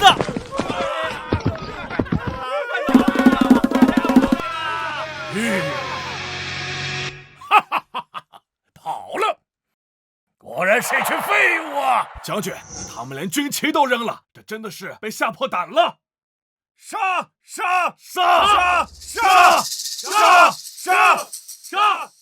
将军神威，还没动手就把他们吓尿了。传令下去，不要急着杀光，先给我围起来，像赶牲口一样赶着他们跑。本将军要慢慢的玩死他们。杀！杀！杀！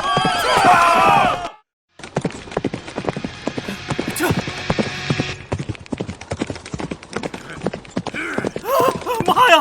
花球怎么离我这么近？小白脸，别跑！妖主跟爷爷大战300回合！傻大个，有本事追上我呀！追上我就让你嘿嘿嘿！去杀我也！今日不杀你，我誓不为人！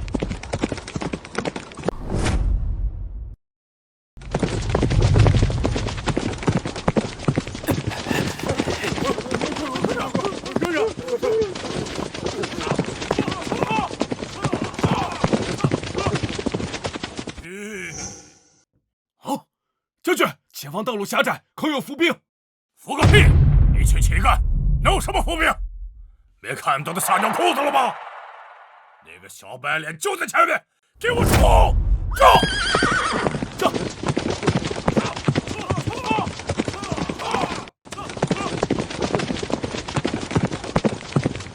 停！前敌都有，向后撤！立定！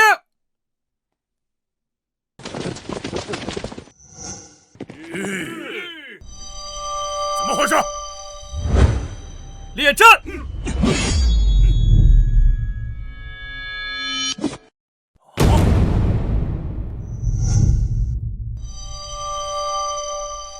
这是什么阵法？老大哥，刚才知道挺爽是吧？现在该让爷爷爽了吧？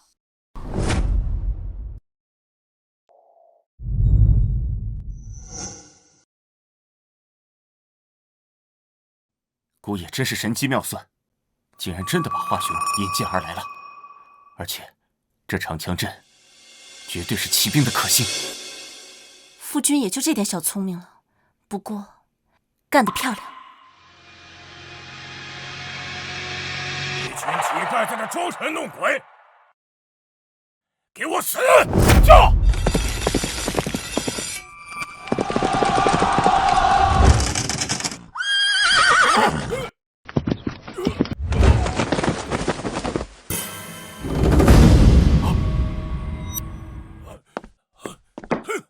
不要管！给我冲！杀光他们！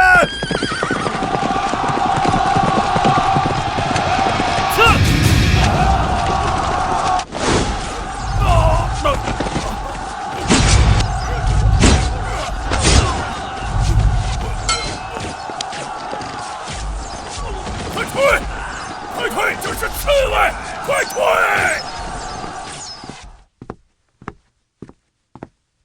一鼓作气，给我上！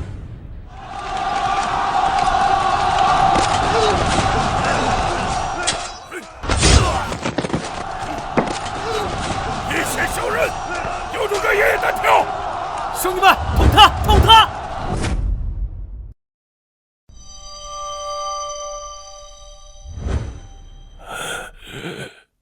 王哲，你这个卑鄙小人，有种跟爷爷单挑，躲在后面算什么本事？单挑？现在是群殴环节，懂不懂？脑子是个好东西，可惜你没有。来，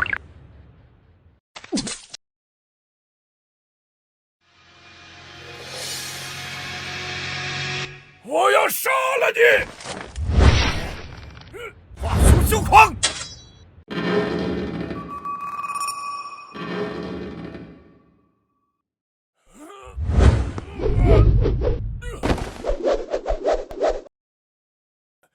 赵破军，你竟然投靠了战家！良禽择木而栖，今日我便用你这颗人头，做我战家的投名状。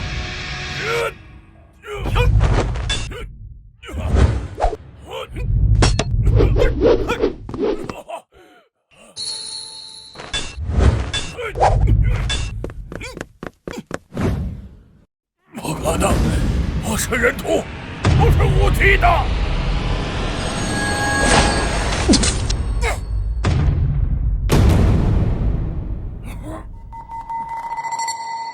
还有我，卑鄙！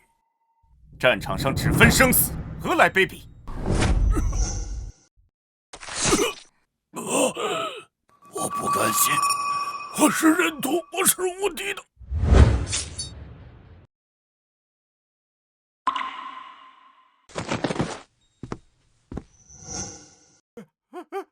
投降！我们投降！别杀了！别杀了！切，刚才不是挺狂的吗？起来嗨啊！搞定收工！这一仗不仅灭了潇潇的王牌，还排减了几千匹战马。这下我的新编就能鸟枪换炮了。最重要的是收工到手，我的纳妾大计呀！夫君，你在笑什么？我在笑这华雄不自量力，竟敢与战家为敌，简直死有余辜！来，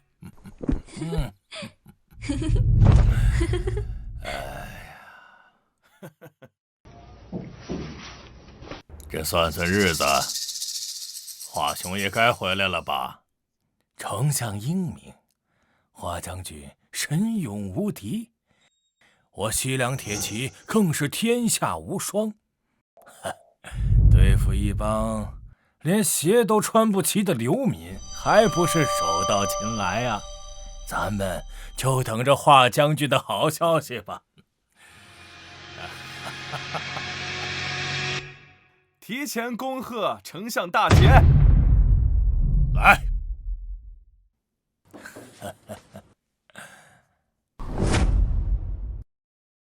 报！报！丞相，大事不好了！慌什么？可是华雄拿下了冀州。丞相，完了，全完了！什么完了？赶紧说！华雄将军中了王哲的奸计，在葫芦谷被伏击，5万西凉铁骑全军覆没，一个都没跑出来呀！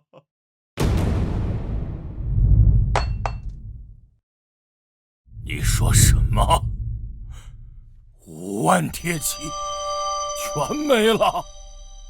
没了，全没了！华将军也被赵破军和战红英联手斩杀。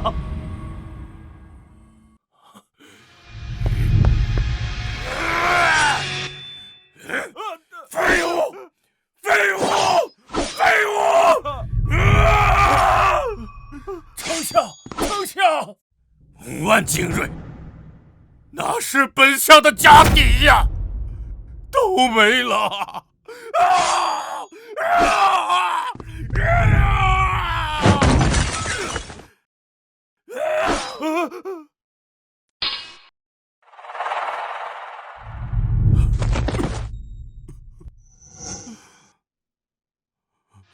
丞相，保重身体啊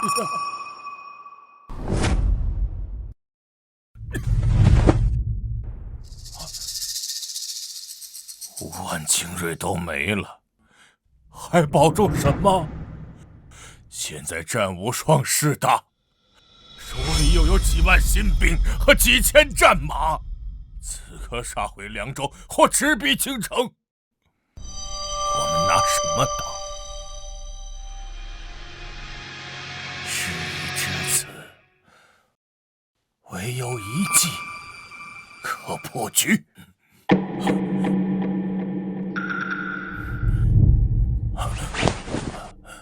什么计？快说！如今战家势大，若再以朝廷的名义讨伐，恐怕诸侯们会观望，甚至倒戈。不如丞相直接称帝。丞称帝。没错，只要丞相登基，就是名正言顺的天子。那个时候，战无双便是反贼。我们可号令天下诸侯秦王，集结100万大军，哪怕是用人堆，也能把战家堆死。称帝，天子。哎呀，而且小皇帝还在咱们手上。只要丞相登基，我们直接废掉小皇帝，看谁还敢不从。请丞相顺应天命，登基称帝。吾皇万岁万岁万万岁！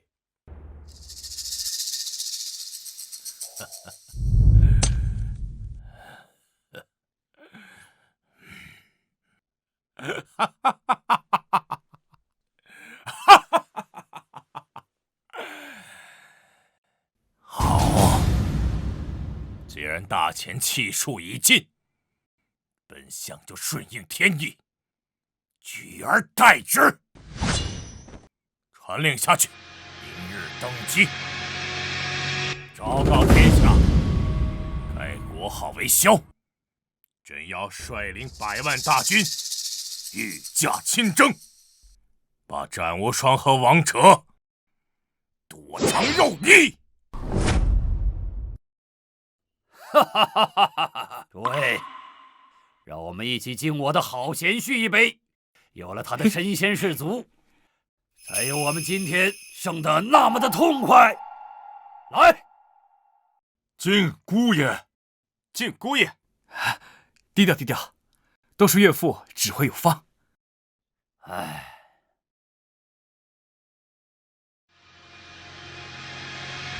这招真不错。等会儿喝完了，我就去找岳父兑现承诺。我的纳妾大计啊，终于要实现了。赵玉妹妹，哥哥来了！混蛋，满脑子都是纳妾。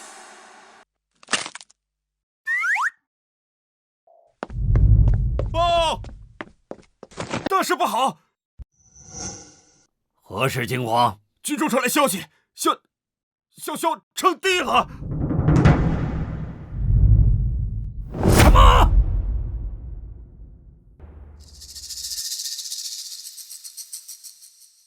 萧改国号为萧，自称萧武帝。他还发檄文昭告天下，说大人是反贼，要召集100万大军，御驾亲征，踏平冀州。100万大军，完了，这下可完了。我们这点人马如何挡得住100万大军啊？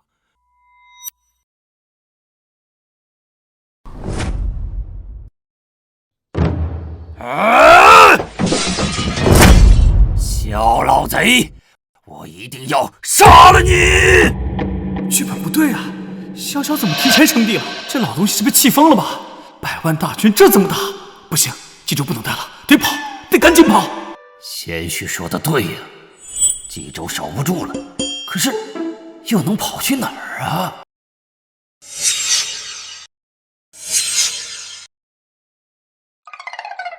诸位，如果冀州待不下去的话，你们觉得有何去处啊？主公，不如去江东许家，或者……去，太远，人家许家也未必容得下我们。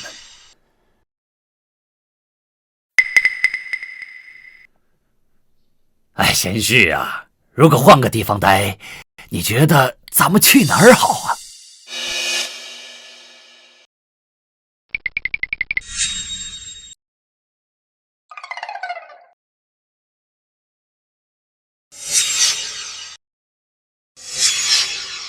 不是，都看我干什么呀？我也想跑啊，可人家是100万大军，一人一口唾沫就能把咱们淹死。这帮人怎么一到关键时刻就看我？不过跑也不是没办法，现在天下诸侯都在观望。萧虽然称帝，但立足未稳。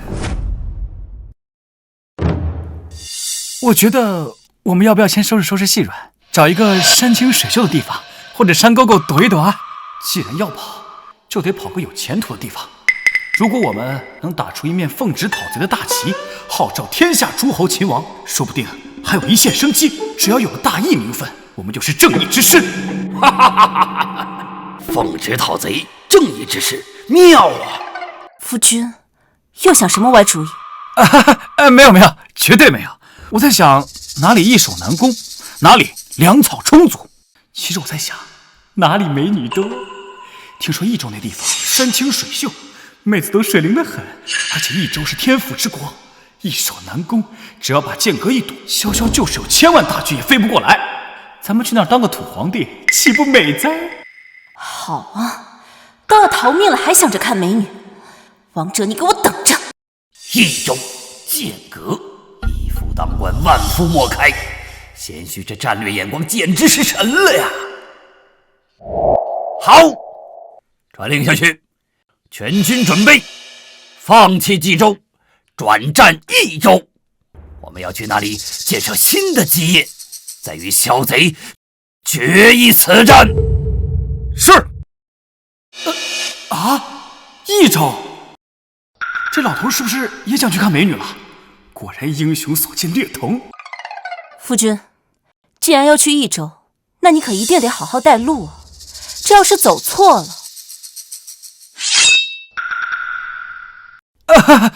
一定，娘子肯定说到做到。你先把刀收起来，容易走火。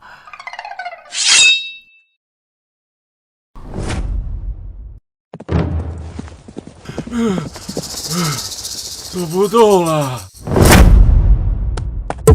主公，不好了，小贼的先锋骑兵距此不足30里了。这帮反贼不睡觉的吗？传令下去，告诉弟兄们，不能停，跨过前面那座山，就是剑阁了，那是我们唯一的生路。岳父啊，这话我都听3天了，我仿佛在看见我太太在向我招手，我要喝孟婆汤了。造孽呀！早知道这么苦，当初还不如直接投降算了。不对，投降了肯定被潇潇那个变态剁碎了喂狗。快喝，少废话！你要是敢死在半路上，我把你尸体扔给潇潇。媳妇儿，你果然还是爱我的。快喝，少贫嘴。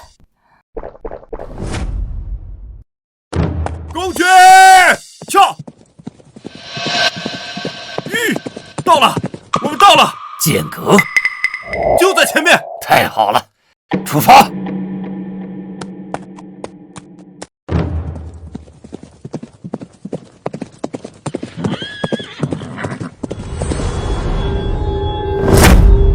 剑阁，我们有救了！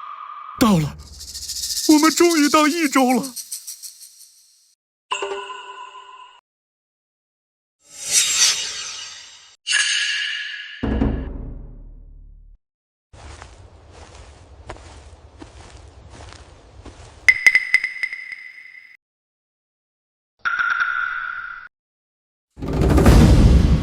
剑阁，峥嵘而崔伟，一夫当关，万夫莫开。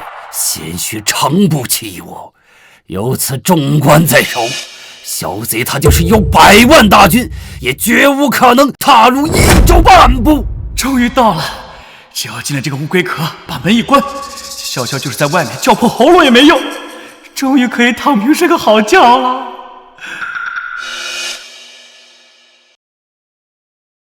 全军听令，入关，据险而守，让那小小老贼亲眼看看，什么叫做铜墙铁壁。是，出发！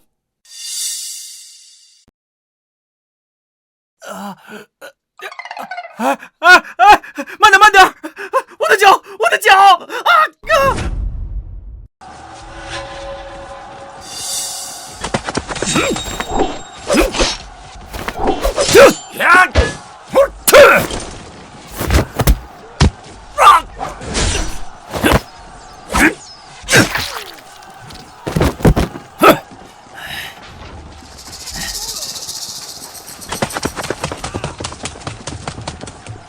滚石、雷木，给老夫砸呀！千万不能让他们上来！死战不退！小小这个老贼怎么跟疯狗似的？我们才刚站稳脚跟，他们就攻过来，连口水都不给喝。这剑阁虽然险，但咱们人少，而且这一路逃命都累得跟狗一样，再这么耗下去，迟早会被耗死。报！主公，我们带的水都已经喝光了，将士们的嗓子都冒烟了。关内不是有古井，后山不是有溪水，打就完了。是。别躲了，快去帮我们搬石头。老婆，我口渴，想喝水。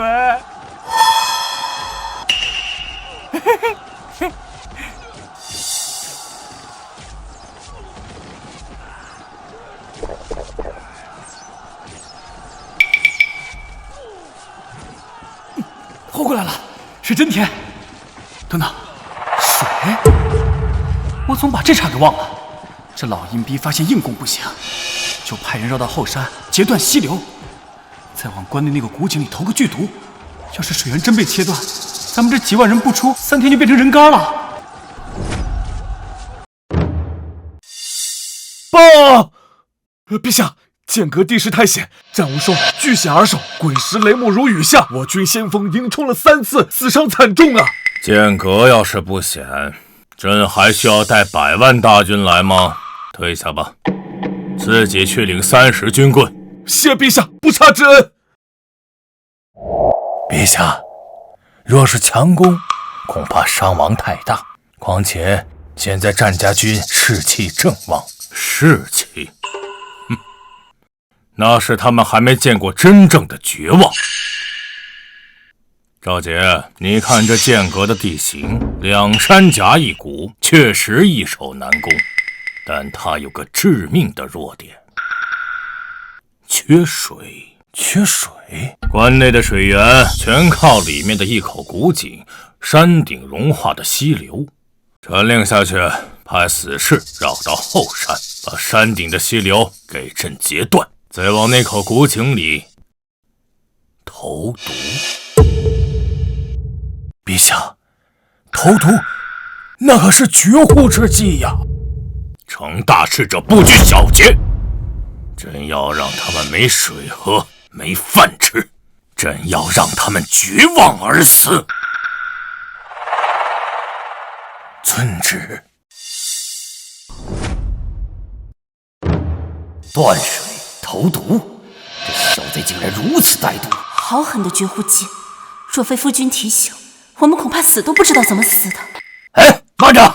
主公，忽然想起一件事，去把古井即刻给我封锁了，任何人不许饮用井水，违者斩。是。主公，这是为何呀？兄弟们激战半日，嗓子都快冒烟了，再不喝水，恐怕军心不稳啊！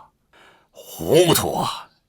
小小老贼久攻不下，必定心生歹计。以我这么些年跟他作战的经验告诉我，他必定会在水源上做文章。婆军，立刻带500精兵去后山的溪水，在那盯着，只要遇到可疑之人，不管是人是鬼，格杀勿论。是。红英啊，去关内把水缸水桶都给他找齐了，在水源没有出问题之前，把老夫全部给他存满，还有那个锅碗瓢勺都给他装满，快去。是，女儿这就去。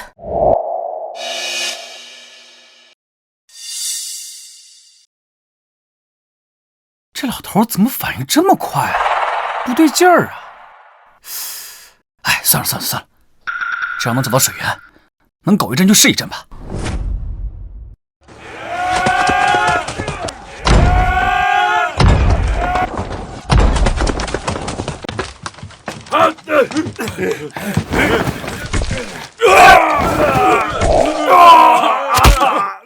快撤！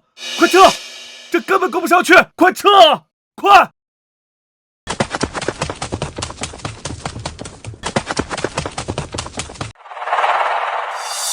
赢了！我们赢了！我们挡住了！剑阁万岁！万岁！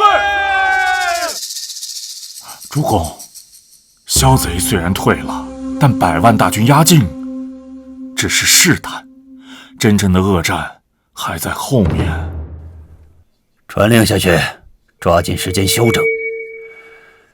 多被滚石雷目，现在还不知道那萧老贼心里憋着什么坏呢。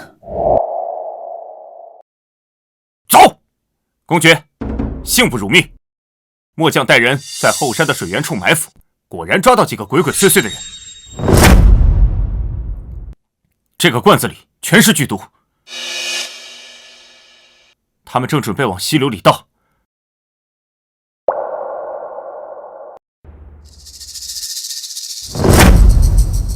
此乃鹤顶红，仅需1滴就能毒死1头牛。若是这几罐全部放到河里，咱们全军上下无一人生还。好毒的手段！主公，若非您未卜先知，提前派人防守，我等早已成了孤魂野鬼啊！神人，老夫是个屁的神人！要不是这臭小子在心里瞎嘀咕，老夫现在估计已经躺板板了。这小子平时看着不着调，关键时刻就是救命稻草啊！又是他，每次都是他。夫君明明有惊天伟地之才，为什么非要装成这副烂泥扶不上墙的样子？大半夜不睡觉，吵什么吵？看联欢会啊？我去，毒药还真被我说中了。主公真乃神人也，这洞察力堪比神君。天佑战将！哎呀！贤婿呀，这几天你累着了吧？红英，还不给贤婿倒杯茶？来，给姑爷倒茶，上好茶。不是，岳父，您这是干什么？我就睡了个觉，怎么还立功了？来，老丈人吃错药了吧？怎么突然对我这么好？坐。贤婿呀，你可是我们战家的大英雄啊！日后若是有人敢对你大不敬，我第一个砍了他。姑爷辛苦了。傻夫君，爹这是把你当成宝了，不过确实值得。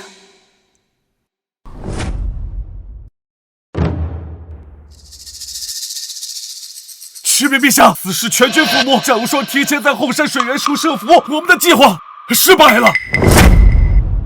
失败了？怎么可能？那可是绝户之计，战无双这个莽夫怎么可能识破？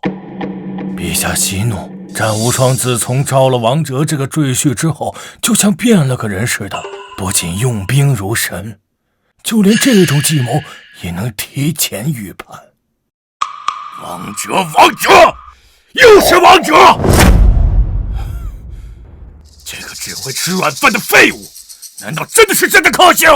朕不信，这是天命所归。区区一个赘婿，也想逆天改命？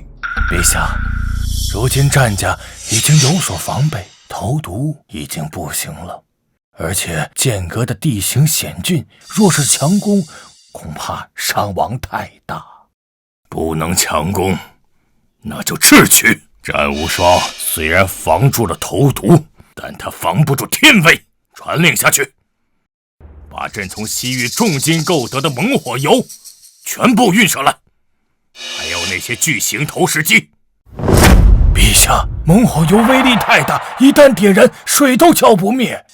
若是用它来攻打剑阁的话，那恐怕关内的百姓都要被烧死。百姓，朕要的是天下。只要能灭了战家，别说死几个百姓，就是把这一州烧成白地，朕也在所不惜。我要让战无双尝尝什么叫烈火焚城，什么叫人间炼狱。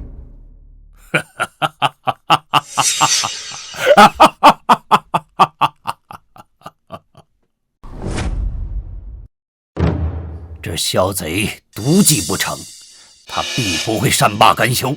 接下来他会干什么呢？剑阁易守难攻，投毒不成必强攻。以萧贼的性格，他肯定还会有后手。切，那还用想吗？投毒不成，肯定就是火攻啊！而且剑阁全是木质结构，最怕火。潇潇肯定会用投石机扔猛火油，如果不提前准备，咱们都得变成烤全羊了。火攻、猛火油，而且这老贼肯定还会算准了风向。我记得潇潇老贼好像就是算准了时辰，刮东南风的时候就用火攻，到时候风助火势，我们连跑都没地儿跑。连时辰和风向都能算到，不行，必须早做准备。诸位，小贼毒计不成，必用火攻。火攻？要是火攻的话，肯定会连累到关内的百姓。对，小小老贼为了胜利不择手段，他岂会在乎百万百姓的生命？咱们要把关内易燃的东西全部搬走，多准备些沙土，然后嘿嘿嘿嘿，贤婿呀，你觉得这老贼如果用火攻的话，他会选择什么时辰啊？问我？我又不知道，问我干什么呀？这老头问我干嘛？你自己不会看天气预报啊？哎，不对，古代还没有天气预报。那个，我觉得应该是警告。检测到宿主试图透露关键历史节点，若直接说出准确时间，即刻抹杀。不让说是吧？行，那我就胡说八道总行了吧？我觉得吧，应该是大家吃饭的时候，因为大家都在吃饭嘛，那时候放火肯定没有防备啊。吃饭的时候啊？废话，当然是53克呀！那时候太阳最大，风最猛，只要撑过半个时辰，到了未时，风向就会逆转，到时候这把火就会反噬回去，烧死萧萧那个龟孙。53克，东南风，未时逆转，原来如此。哈哈哈哈！贤婿，你说的对呀，这个吃饭的时候就是最容易松懈的时候。老夫昨夜夜观星象，算出明日午时3刻必刮东南大风。这小贼如果用火攻的话，必在这个时刻。53克，主公这都能算出来啊？不仅如此，这风只能吹半个时辰，未时一到，风向必转。传令全军，明日午时备好沙土，硬守半个时辰，待风向逆转，就是我们反击之时。是。老丈人什么时候会算命啊？夫君，真正聪明的人是你啊，咱爹只不过是借用了下夫君的智慧。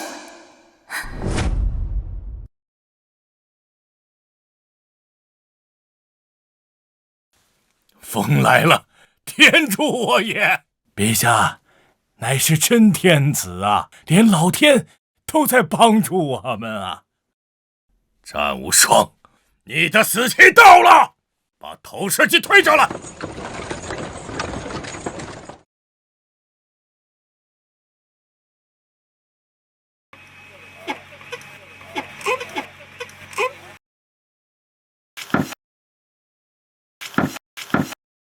放！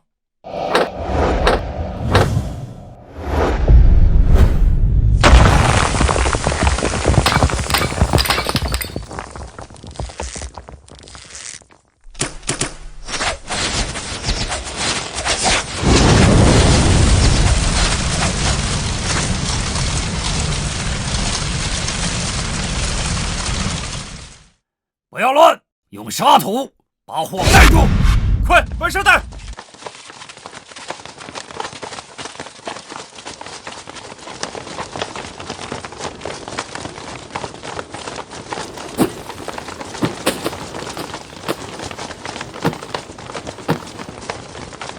这烟也太呛了，还有1刻钟，只要再撑1刻钟，风向就要变了。潇潇，你给老子等着！媳妇儿，你真好。等打完了仗，我一定拿10方小妾是吧？一定亲自给你洗脚。顶住！给老夫顶住！沙土不够，就把城墙拆了，用石头压。公爵，火势太大了，外墙已经烧红了，兄弟们快坚持不住了。主公，若是再烧下去，即便我们不被烧死，也要被这烟熏死啊！继续坚持。贤婿说了，未使风向必转，老夫信他。战不退！战不退！战不退！战不退！怎么回事？火势为什么没有蔓延开来？他们在干什么？陛下，看那烟尘，那是沙土，他们在用沙土救火。沙土，火由遇水更旺，唯有沙土能灭。战无双居然提前准备了大量的沙土，这怎么可能？他是怎么知道我们要用火攻的？提前准备，他又提前准备。投毒他知道，火攻他也知道。战无双这个老匹夫开了天眼不成？传令，把投石机全部推上去！朕要让这剑阁变成熔岩地狱，谁也别想活！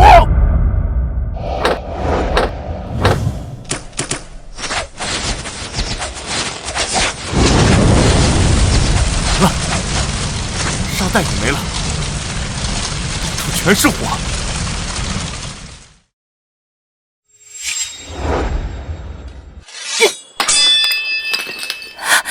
夫君，快躲起来！我操！潇潇这个老疯子，真是把家底都砸过来了呀！快呀，快呀！时间怎么过得这么慢？还有5分钟，再撑5分钟，风向就变了。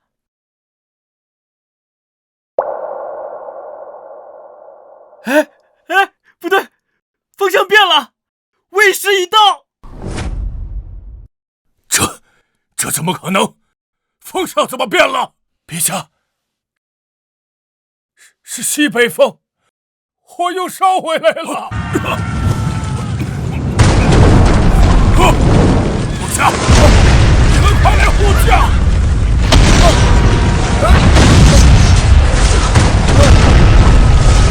哎呀！陛下，救我！天助我也！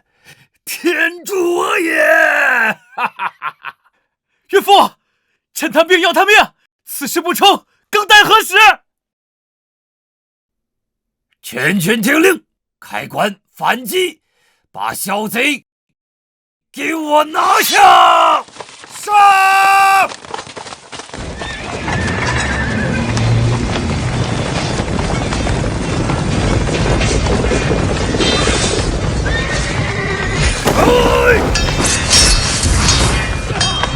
拦住他！你们拦住他！真是天子，这不能行！呀！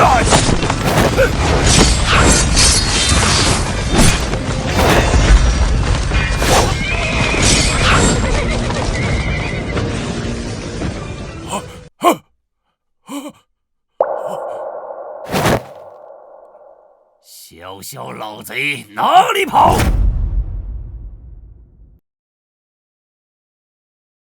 战无双，你，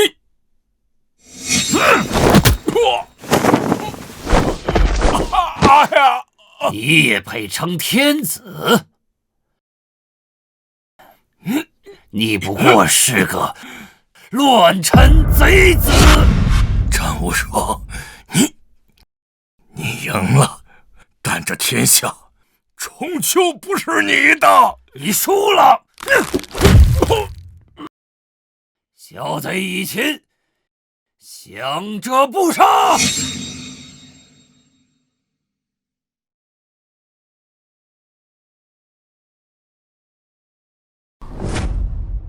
痛快，真是痛快啊！此战大获全胜。近来诸位将士奋勇杀敌呀！全赖主公英明神武。哎呀，我也只是顺水推舟，真正的首功，当属我的好女婿王哲。姑爷神机妙算，破军佩服。若非姑爷，我等早已葬身火海。姑爷真乃神人也啊！过奖了，运气都是运气而已。完了，这下出名了，以后还怎么摸鱼，还怎么躺平？我只想当个安静的美男子。传令，赵破军封为神威大将军，统领3军。谢主公。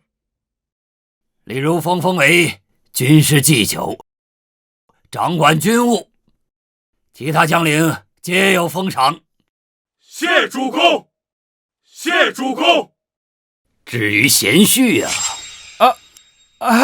岳父，我不求封赏，我能不能让我回家睡觉？睡觉怎么行啊？贤婿，你才华横溢啊，岂能埋没？如今枭贼已擒，天下大乱，老夫决定即日整军挥师京城，扫平宇内，重整山河。待到那时，老夫若登大宝，贤婿你就是大前的第一功臣，一人之下，万人之上。第一功臣。原本想着一直躺赢，没想到却躺成了第一功臣，这剧本是不是拿反了呀？有岳父这根大粗腿，以后我就可以安心的当我的皇二代吧。